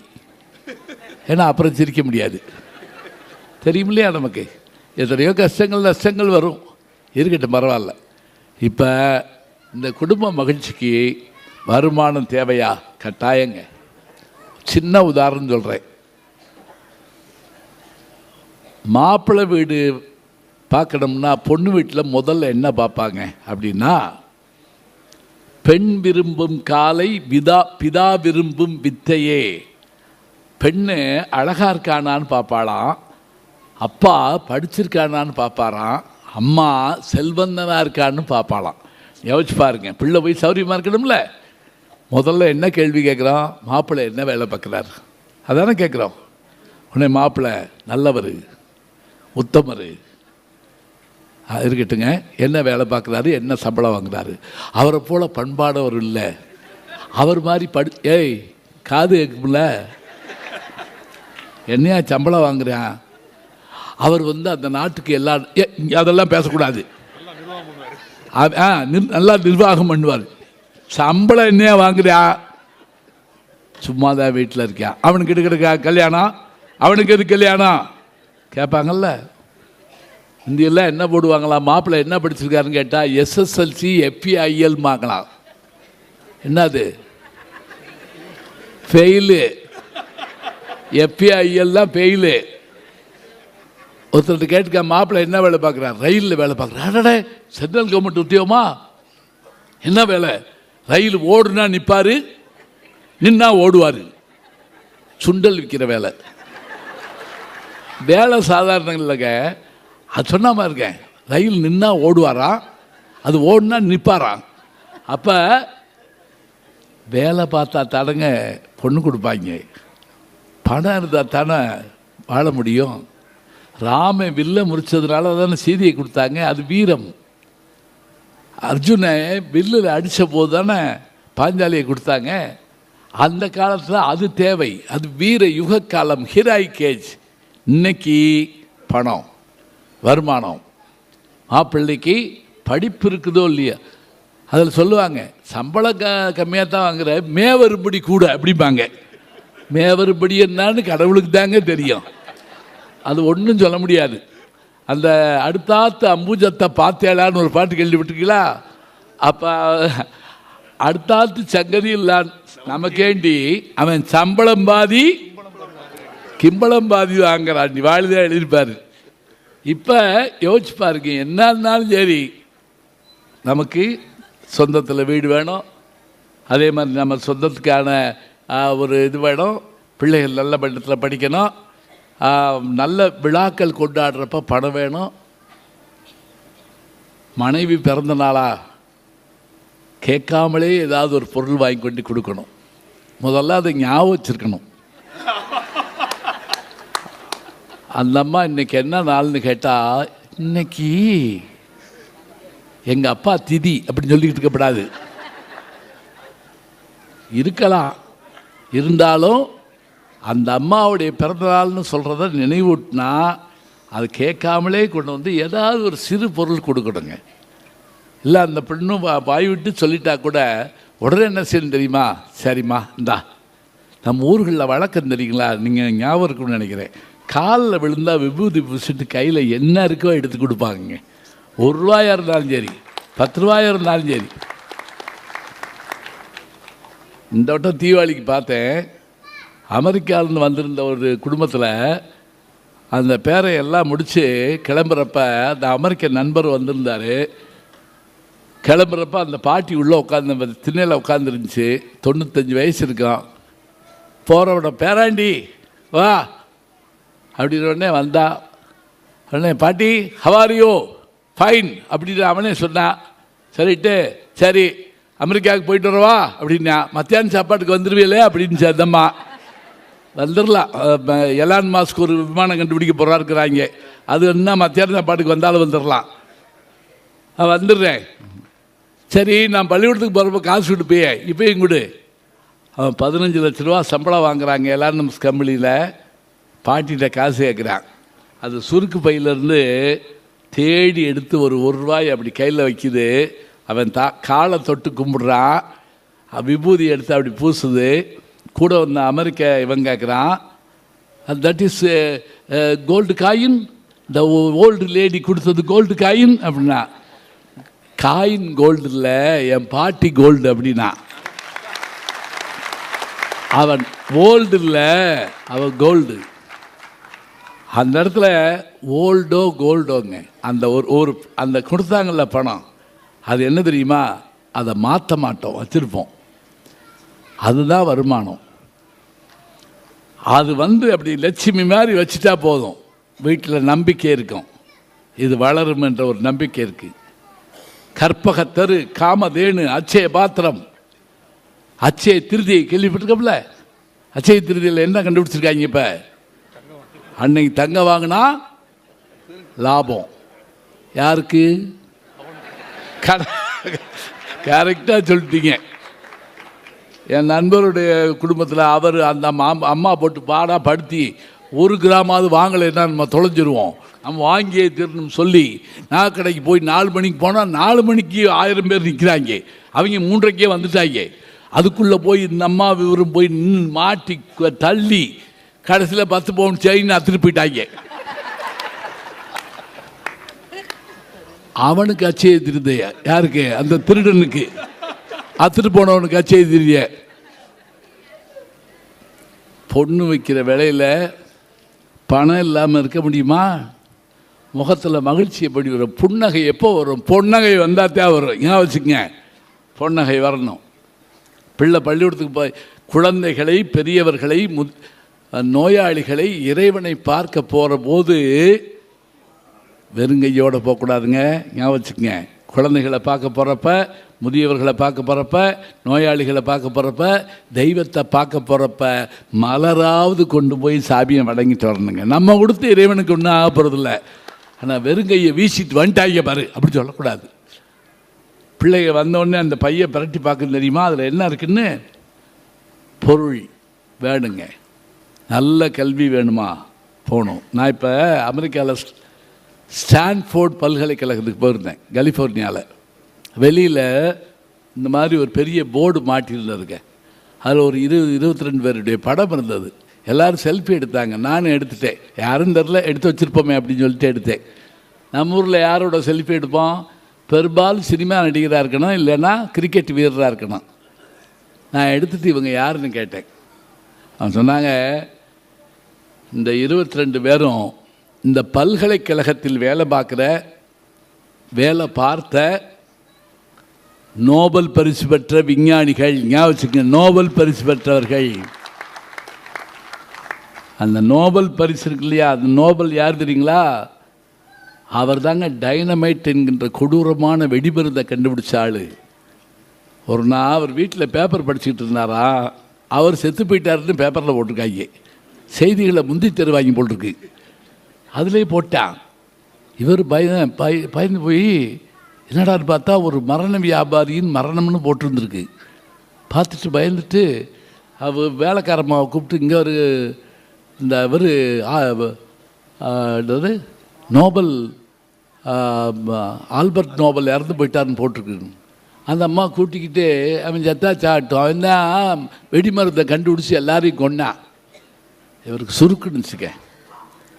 நம்ம பணம் கெட்ட பேர் சம்பாரிச்சு கொடுக்கக்கூடாது, இது அப்படியே பரிசாக மாற்றணும்னு சொல்லி தன்னுடைய பெயரில் நோபல் பரிசுன்னு ஒன்றை உருவாக்கி அமைதிக்காக, அதே போல் கண்டுபிடிப்புகளுக்காக, இயற்பியலுக்காக, வேதியியலுக்காக, சமுதாய இதுக்காக எல்லாவற்றுக்கும் கொடுத்துட்டு போனார். இன்னைக்கு பார்த்திங்கன்னா அதனுடைய கணக்குப்படி பார்த்தா அன்னைக்கே 8 கோடி ரூபான்னு சொல்லுவாங்க. இன்னைக்கு பல கோடி ரூபா அது வந்திருக்குன்னு சொன்னால் நோபல் பரிசு பெயர் அவருடைய கெட்ட பெயரை மாற்றிருந்தது. அந்த பணம், அந்த வருமானம் அது அப்படி மாற்றி கொடுத்துச்சு. அதில் எல்லாத்துக்கும் அந்த நோபல் பரிசில் இது இருக்குங்க. நாங்கள் நார்வே நாட்டுக்கு போயிருந்தோம் பேசுகிறதுக்கு. அங்கே இருக்க அந்த பெரிய அரங்கத்தில் தாங்க நான் நோபல் பரிசில் ஒரு பகுதி அங்கே கொடுப்பாங்களாங்க. இதில் பாருங்கள், இலக்கியத்துக்கு நோபல் பரிசு நம்ம தாகூர் வாங்கியிருக்காரு, இயற்பியலுக்கு நோபல் பரிசு சர் சி வி ராமன் வாங்கியிருக்கிறாரு. அதே போல் இன்னொருத்தர் வெங்கடராம சுப்பிரமணியன் இன்னொருத்தர் வாங்கியிருக்காரு, பொருளாதாரத்துக்கு அமர்த்தியா சென் வாங்கியிருக்காரு. இப்படி எல்லாத்துக்கும் வச்சிருக்காரு. ஆனால் நோபல் பரிசு கணிதத்துக்கு கிடையாதாங்க, மேத்தமேட்டிக்ஸ் கிடையாதான். கணிதத்துக்கு நோபல் பரிசு கிடையாது. ஏன்னு ஒரு காரணத்தை பார்த்தா, அவர் வரலாற்றில் இவர் காதலிச்ச பிள்ளையே இவர் கணக்கு வாத்தியார் கூட்டு போயிட்டாராம். அவர் கணக்கு பட்டு போயிட்டார் போட்டுருக்கு. இந்த கோபத்தில் என்னமோ தெரியல, அந்த சப்ஜெக்டே சாய்ஸில் விட்டு போயிட்டாரு. இது நான் படித்து பார்த்து ஆச்சரியப்பட்டேன். இருக்கட்டும், பணம் பரிசை தருகிறது, பணம் வாழ்க்கையை தருகிறது. ஒரு ஆபத்து என்ன சொல்கிறான் டாக்டர், என்ன செலவானாலும் பரவாயில்ல சொல்கிறோம்ல. அப்போ அந்த பணம் இருந்தால் தானங்க எல்லாரும் டூர் போகிறப்ப நம்ம பேசாமல் உட்காந்துருந்தோம்னா மனசு எவ்வளோ வேதனைப்படும் தெரியுமா? அப்போ சுற்றுலா போகணுமா, அப்போ போகணும். அங்கே போய் சண்டை போட்டுக்கிட்டு இருக்கக்கூடாது. சில பேர் நிம்மதியாக இருக்கணும்னு போய் சண்டை இப்போ அங்கேயே ஆரம்பிச்சிடுவாங்க. நான் பார்த்தேன் இந்த வட்டம் குற்றாலத்தில் கணவன் மனைவி எல்லோரும் போய் பார்த்து அதில் 5 அருவியில் தண்ணி வெள்ள அவன் மனைவி போய் வச்சுக்கிட்டு இருக்கேன். அந்த ஆள் இந்த அவர் 5 அருவியில் தண்ணியை கலம் உடனே கெட்டிருக்கவே கூடாது. அதுக்கு இதுக்கு என்ன சம்பந்தம்? அந்த அம்மா உடனே வெகுண்டு ஆடிடுச்சு. அப்படியே என்னை மானாமதுரில் கேட்டாங்க, மன்னார்குடியில் கேட்டாங்க, மைசூரில் கேட்டாங்க. உடனே இந்த ஆள் உள்ளூரில் ஒரு வயலும் கேட்கல, நான் தானே கேட்டேன், நான் உன்னை கேட்டிருக்கக்கூடாது, அதுக்குள்ளே அந்த பயகம் நாங்கள் உங்களுக்கு பிறந்திருக்கவே கூடாது. அதை மகிழ்ச்சியாக அனுபவிக்க தெரியணுங்க. சாப்பாடை ருசித்து சாப்பிடணும், மண் மாதிரி உட்காந்து திங்கப்படாது. இந்தெல்லாம் சமைச்சா தட்டில் போடுவாங்க, அது பழைய காலம். இப்போ நெட்டில் போடுறாங்க, புதிய காலம். ஒரு அம்மா ரசம் வச்சு அப்படி கையில் வச்சு அப்படி செல்ஃபி எடுத்துச்சு, நான் வைத்த ரசம் நவரசம் அப்படின்னு அப்படி ஸ்டேட்டஸில் போட்டுச்சு. அடுத்த நிமிஷம் 500 பேர் அது லைக் போட்டாங்க. அருமை, சிறப்பு, வாவ் அப்படின்ட்டு எல்லாம் பண்ணிட்டாங்க. மத்தியானம் அதே ரசத்தை அந்த அப்பாவி புருஷனுக்கு ஊற்றுச்சு. அவன் தலை நிமிராமல் சாப்பிட்டு இருந்திருக்கான். நம்ம கோவத்தில் செல்ல காட்டுச்சு. அறிவில்லை, இங்கே பாரு 500 பேர் பாராட்டிருக்காங்க, நீ மண் மாதிரி உட்காந்து திங்கிற சொன்னா. லூசு, அந்த 500 பேர் ரசத்தை பார்த்தவங்க, நான் தான் திங்க போகிறவன். என் நிலைமை என்ன நினச்சி பாருங்க. பயணப்பட வேண்டுமா, பணம் வேண்டும். படிக்க போக வேண்டுமா, பணம் வேண்டும். நோயுற்று காலமா, பணம் வேண்டும். குடும்ப மகிழ்ச்சி அதில் தான் அங்கே இருக்குது. ஒரு நல்ல திருவிழா வருது, எல்லாருக்கும் எல்லாம் வாங்கி கொடுக்குறோம். அதுக்கு வாங்கி கொடுக்குறப்ப அவங்க விருப்பப்பட்டதை வாங்க சொல்லணும். நான் சின்ன பிள்ளையில் எங்கள் அப்பா கூட போவேன். எங்கள் தீபாவளிக்கு துணி இருக்க குடும்பமே போவோம். எங்கள் அப்பா எப்படி தெரியுமா, வேணுங்கிறத எடுத்துக்கோ, அந்த மஞ்சள் சட்டையை எடுத்துக்கோ அப்படின்னு என்ன அர்த்தம் தெரியுமா? அதை தான் எடுக்கணும். பிடிக்குது பிடிக்கலன்னா இல்லைங்க. ஒரு வீட்டில் எல்லோரும் தூங்கிட்டு இருக்காங்க, சத்தங்கட்டு திறந்து இருந்துச்சா ஒரு திருடன் பீரோவை திறந்துக்கிட்டு இருக்கான். அடிக்க போனாங்கல்ல, அவங்க அடிக்காதீங்க, நான் திருட வரல. போன வாரம் இதே வீட்டில் இதே பீரோவில் ஒரு சேலையை எடுத்தேன். வீட்டில் என் மனைவி கொண்டு கொடுத்தேன். கலர் பிடிக்கலன்ட்டா, வைக்க வந்தேன். அடிக்காதீங்க போடா போய் தொலைடான்ட்டாங்க. அதோட கதை முடியலைங்க. அப்புறம்தான் அந்த பொண்டாட்டி ஆரம்பிச்சிச்சு, ஏயா திருடன் பொண்டாட்டிக்கே பிடிக்காத சேலையத்தான் உங்கள் அக்கா நம்ம கல்யாணத்துக்கு எடுத்து வந்து கொடுத்துருக்காங்க பாருங்க. அப்போ யோசிச்சு பாருங்க, பணம் இருந்தால் என்னென்ன வகையில் நம்ம சாதிச்சு காட்டலாம். எல்லாவற்றுக்கும் மேலே இப்படி பையை தொட்டு பார்த்தா பணம். இன்றைக்கி எல்லாம் கார்டு தான், எதாக இருந்தாலும் சரி, கிரெடிட் கார்டு, டெபிட் கார்டு, அந்த கார்டு இந்த கார்டு, அதை வச்சுக்கிட்டு தான் நம்ம என்ன செய்கிறோம், எங்கேயும் போகிறோம். கார்டு வாங்குது, வீடு அது பழைய அர்த்தத்தில் சொன்னால் வேறு அர்த்தம். இந்த அர்த்தத்தில் சொன்னால் டெபிட் கார்டு, கிரெடிட் கார்டு, அந்த கார்டு இந்த கார்டு, எந்த கார்டாக இருந்தாலும் சரி, பணம் குடும்பத்தினுடைய அத்தனை மகிழ்ச்சிக்கும், குழந்தை தொடங்கி பெரியவங்க வரைக்கும் அப்பாவுக்கு ஒரு சின்ன விஷயம்னா நான் பார்த்துக்கிறேன்ப்பா, நான் இருக்கேன், நான் எல்லாம் பார்த்துக்கிறேன், என் பையன் இருக்கான் பார்த்துக்கிடுவான். என்ன பார்த்துக்கிடுவேன், சும்மா நின்று பார்த்துட்டே இருப்பாங்களா சொல்லுங்க பார்ப்போம். இல்லை, என்னதான் இருந்தாலும் எல்லாவற்றையும் சமாளிப்பதற்காக அந்த பணம் கையில் இருக்கணும். லட்சுமி, அஷ்டலட்சுமிகளில் நமக்கு அந்த லட்சுமியினுடைய அருள் இருந்தால், அந்த கலைமகள் அருள் இருப்பதைப் போல அந்த அலைமகளாகிய லட்சுமி அவருடைய அருள் இருந்தால் தான் குடும்பத்தில் வெற்றி கிடைக்கும், மகிழ்ச்சி கிடைக்கும். அந்த காசு கூட சம்பாதிக்காதவங்க வச்சு என்னங்க செய்ய போகிறோம்? இன்றைக்கி ஒரு வசதி தெரியுமா, இருவரும் வேலைக்கு போகிறாங்க. 2 பேரும் வேலைக்கு போகிறதுடைய நோக்கம் என்ன? ஒரு பக்கம் அவங்களுக்கு பொழுது மற்றவை கல்வி இருந்தாலும் கூட வீட்டு வருமானத்தை கூட்டுறாங்கல்ல. அந்த சரியாக பணம் அந்த பையன் மெடிக்கல் காலேஜுக்கோ என்ஜினியரிங் காலேஜுக்கோ போகிறப்ப 2 பேருடைய சம்பளத்தை அப்படி மொத்தமாக போட்டு அந்த பையனை படிக்க வைக்கிறப்ப எவ்வளோ ஒரு சந்தோஷமாக இருக்குன்னு தெரியுமா? அப்படியே அப்பா அம்மாவை தொட்டு வணங்கிட்டு போவாங்க. அப்போ குடும்பத்தினுடைய அத்தனை வெற்றிகளுக்கும் அதை தொடர்ந்து வருகின்ற மகிழ்ச்சிக்கும் காரணம் வருமானம்தான் என்று நான் முடித்தேன்னு வைங்க. முடிக்கலாமா? எந்திச்சு கிளம்பிடுறாங்க. உங்கள் நிலைமை அதே நிலைமை தான், ஒன்றும் கவலைப்படாதீங்க, அதே பிளாட் தான். நிர்வாகம்னு இந்த 2 பேரும் பேசுனாங்க. நிர்வாகம்னா என்ன? வெறும் சம்பாத்தியம் இல்லைங்க. வேட்டையாட போன மனுஷன் கூட அதை அப்படி போட்ட உடனே, அந்த வேட்டை மிருகத்தை போட்ட உடனே அதை கூறு போட்டு பிரிக்கிறவ ஒரு தாய் கிழவி. ஞாபகம் வச்சுக்கோங்க. ராகுல சாங்கித்யாயன் என்ற ஒரு மாபெரும் மேதை எழுதினான். மனிதகுல வரலாறு பற்றி எழுதியிருக்காங்க. வால்கா முதல் கங்கை வரை. எப்போவாவது நேரம் இருந்தால் அந்த புத்தகம் படிங்க. நான் வாழ்நாளெல்லாம் மேடைகளில் சொல்லுவேன். சமீபத்தில் நான் ரஷ்யா போயிருந்த போது அந்த வால்கா நதியில் அந்த நம்ம ஊர் பாம்பன் பாலம் மாதிரி அப்படி பிரிஞ்ச உடனே கப்பல் போகுது, சேர்ந்தா ரோட்டில் பஸ்ஸு லாரி போகுது. இதுதான் வால்கான்னு நாங்கள் இறங்கி நின்று அந்த தண்ணியை தலையில் தெளிச்சுக்கிட்டேன். புனித நீரன்னமோ எனக்கு தெரியாது. ஆனால் கங்கைக்கும் போயிருக்கேன், வால்காக்கும் போயிருக்கேன். இது எதுக்கு சொல்கிறேன் அப்படின்னு சொன்னால், எல்லா வகையான விஷயங்களையும் நினச்சி பார்க்குறப்ப நமக்கு ஒரு நிர்வாகத் திறமை வேண்டும் என்று சொன்னால் அதற்கு அந்த அவர் எழுதின அந்த புத்தகத்தில் அந்த தாய் கிழவி அதை பிரித்து கொடுப்பாங்க. எப்படி கொடுப்பா தெரியுமா? முதல்ல இந்த மென்மையாக இருக்கக்கூடிய தசை இது முதியோர்களுக்கு, இந்த சின்ன இது குழந்தைகளுக்கு, இது கடிச்சு ராஜ்கிரண் மாதிரி அப்படி நொறுக்கிறது இளைஞர்களுக்கு, இது உப்பு கண்டம் போட்டு வச்சா பின்னாடி இது 1 மாதத்துக்கு வேட்டைக்கு மிருகம் கிடைக்கலைன்னாலும் அதை வச்சு வேட்டையாடலாம் என்று பிரிக்கிறாள்ல, அதாங்க நிர்வாகம். இன்னைக்கு அதே யோசிச்சு பாருங்க. எங்கள் அப்பா சம்பளம் வாங்கிட்டு வந்து எங்கள் அம்மாட்ட, இந்தா இதை வச்சுக்கோ, குடும்பத்தை பார்த்துக்கோ. குடும்பத்தை பார்த்துக்கன்னு என்ன அர்த்தம்? இன்னைக்கு சொல்ல முடியாது. ஒரு கணவன் மனைவிட்ட சொல்லியிருக்கான், 20,000 ரூபா இதை வச்சு மேக்கப் பண்ணு. அவன் வாயில் சனி.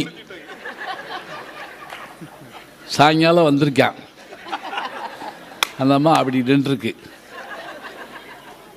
சரி, இந்தா அவன் கேஸ்காரன் வந்திருக்கான், காசு எடுத்துருங்க. காசு எங்கே இருக்கு? காலையில் 20,000 கொடுத்தேன். என்ன சொன்ன நீயே? அதை வச்சு மேக்கப் பண்ணுன்னு சொன்னீங்கள. பியூட்டி பார்லர் போயிட்டு வந்தேன், மேக்கப்புக்கு 20,000 ரூபா கேட்டாங்க. அது போக இன்னும் 2,000 ரூபா பாக்கி இருக்குது, அது மேக்கப் பண்ணிடுச்சு. ஜோக்கு வேணால் சொல்லலாங்க. அவங்க சொன்னாங்கல்ல, சேர்த்த பணத்தை சிக்கனமாக செலவு பண்ண பக்குவமாக அம்மா கையில் கொடுத்து போட்டுனீங்க. அப்பா கையில் இருந்தால் அப்பா கையில் இருக்கும். அப்பாவுக்கு அதை எப்படி செலவு பண்ணணுங்கிற விஷயத்தை சொல்லித்தரதுக்கு ஒரு அம்மா வேணும். இந்தா இப்போ நம்ம பார்த்தோம்ல சாமி ஐயா, அவருடைய துணைவியாரை கூட இருக்கிறப்ப காமிச்சாங்க. இந்த இருக்காங்க ராமுல அம்மா. நாங்கள் பார்த்தோன்னே உங்களுக்கு பாயிண்ட் கிடச்சிருச்சுன்னு நான் சொல்லிக்கிட்டு இருந்தேன். ஆமாம், ஏன் அப்பா அவர் ஒரு பக்கம் அவங்க ஒரு பக்கம் 2 பேரும். எனக்கு ஆச்சரியம் என்னென்னா, அவர்கள் வாழ்க்கை தொடங்கினதுலேருந்து அவர்கள் அந்த இது போடுற போது அந்த நிறைவு பகுதி வர்றப்ப அந்த அந்த செல்வ செழிப்பு இருக்கட்டும். அந்த செல்வ செழிப்பு ஒரு நாளில் உண்டாகலைங்க. இப்போ நம்ம இப்போ சினிமாவில் பார்க்குறப்பில்ல, பால் கறப்பார், பால் விற்பார், 5 ஸ்டார் ஹோட்டல் கட்டிடுவார் ஒரே பாட்டில். எங்கள் ஊரில் ஒருத்தர் 30 வருஷமாக பால் கறந்துக்கிட்டே இருக்காரு, பால்கோவா கூட கிண்டலை. ஆனால் அவர்களுடைய வாழ்க்கையை நம்ம பார்த்தோம். இன்னைக்கு இந்த நிகழ்வுக்கு அவங்க ஸ்பான்சர் பண்ணுறாங்கன்னு சொன்னால் அது எத்தனை ஒரு பெரிய மகிழ்ச்சியாக இருக்குங்களா. நான் உழைத்த பணத்தில் இந்த பணத்தை நான் நல்ல காரியத்துக்கு கொடுக்குறேன். அதாங்க முதுங்க. அவங்க நிர்வாகம் பண்ணுறாங்க, அவங்க நிற்கிறாங்க, அந்த வேலையில் நடுவில் நிற்கிறாங்க. இதை பாரு, அதை பாரு அப்படின்னு அந்த கையை அசைவில் வேலை நடக்குது. அதான் நிர்வாகம். எத்தனை மணிக்கு எந்திரிக்கணும், நேர நிர்வாகம்.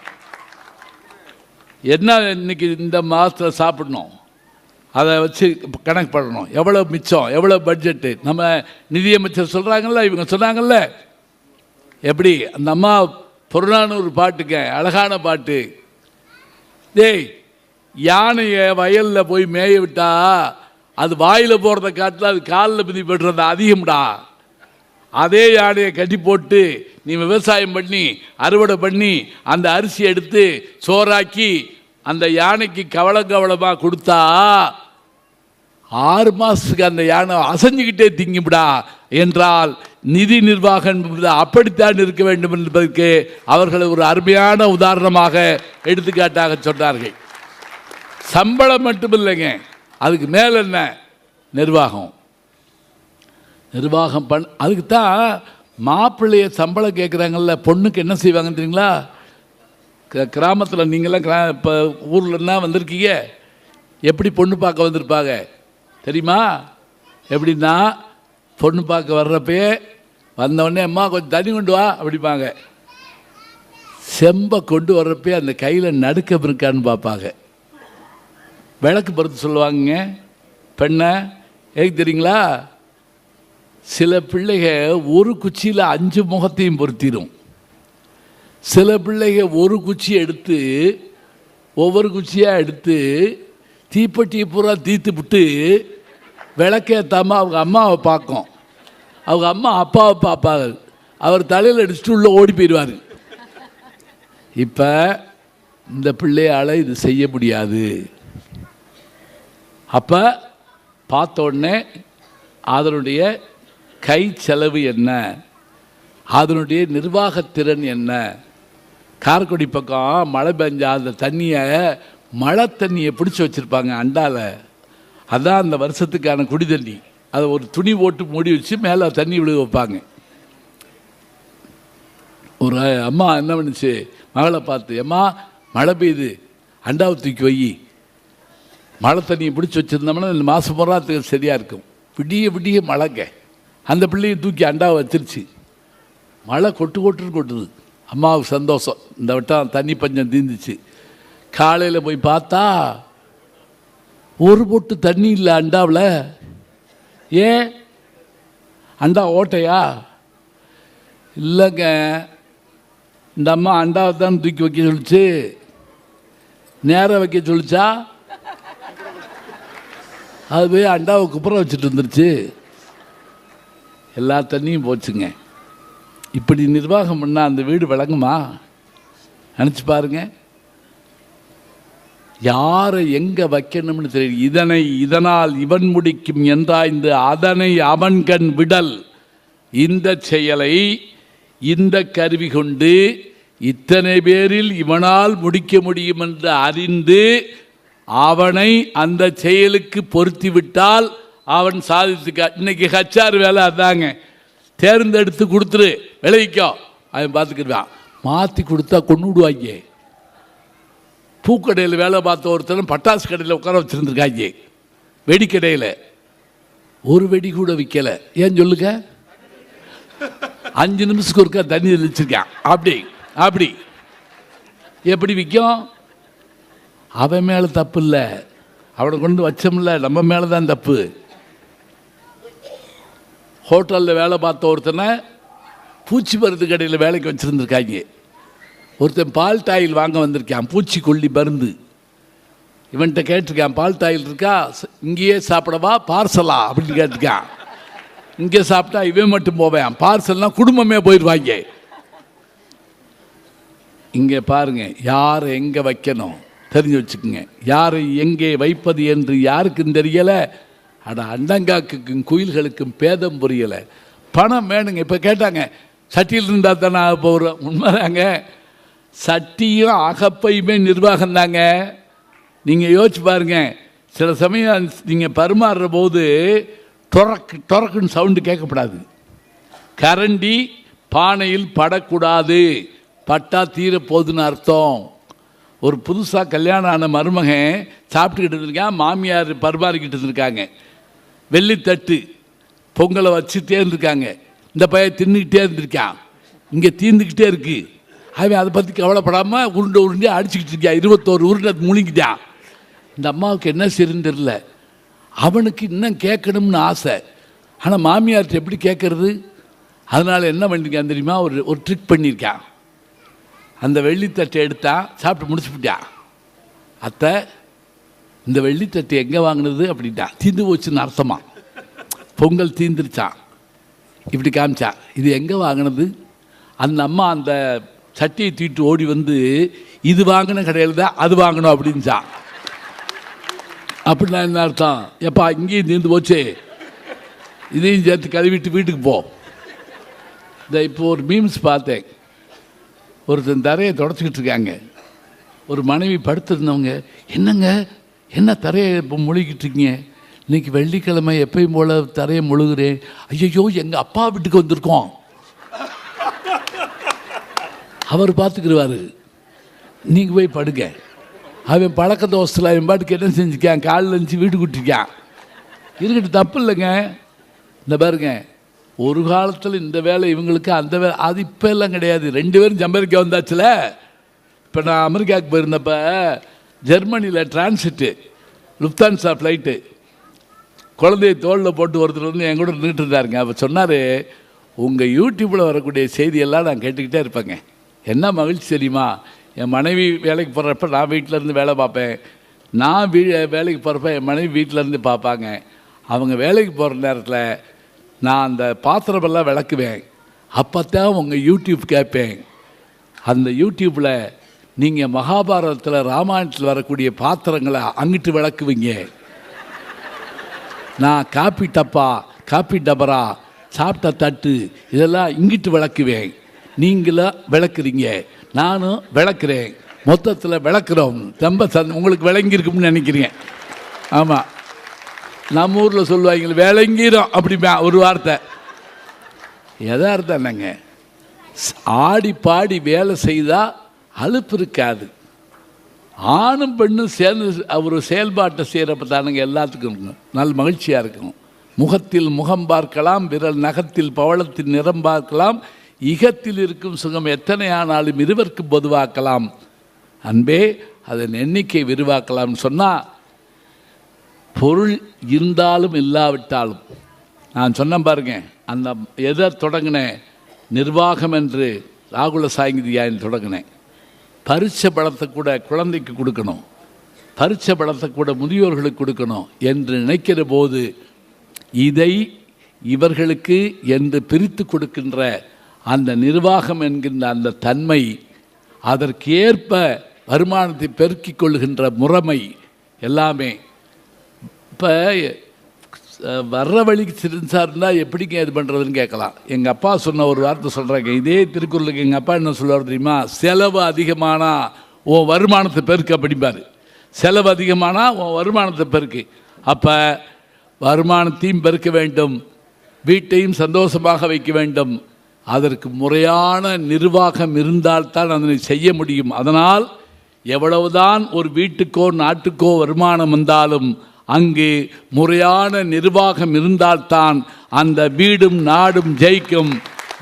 வீட்டினுடைய மகிழ்ச்சிக்கும் வெற்றிக்கும் காரணம், எத்தனை வருமானம் இருந்தாலும் நிர்வாகம்தான் சிறந்தது, நிர்வாகம்தான் சிறந்தது.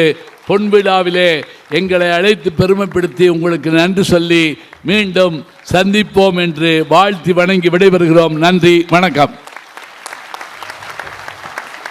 வணக்கம். ஜி ஞானசம்பந்தன் யூடியூப் சேனல் பாருங்க. உங்களை தேடியே உங்க வீட்டுக்கு வருது. கேட்காம ஒரு விஷயம் உங்களை தேடி வருது பாருங்க, அதை பிடிச்சி வச்சுக்கோங்க. நம்முடைய ஜி ஞானசம்பந்தன் யூடியூப் சேனலை தொடர்ந்து எக்ஸலம், இன்ஸ்டாகிராம், ஃபேஸ்புக், வாட்ஸ்அப் என்று அனைத்து தளங்களிலும் நாம் இயங்கிக் கொண்டிருக்கின்றோம். நீங்களும் எங்களோடு வாருங்கள்.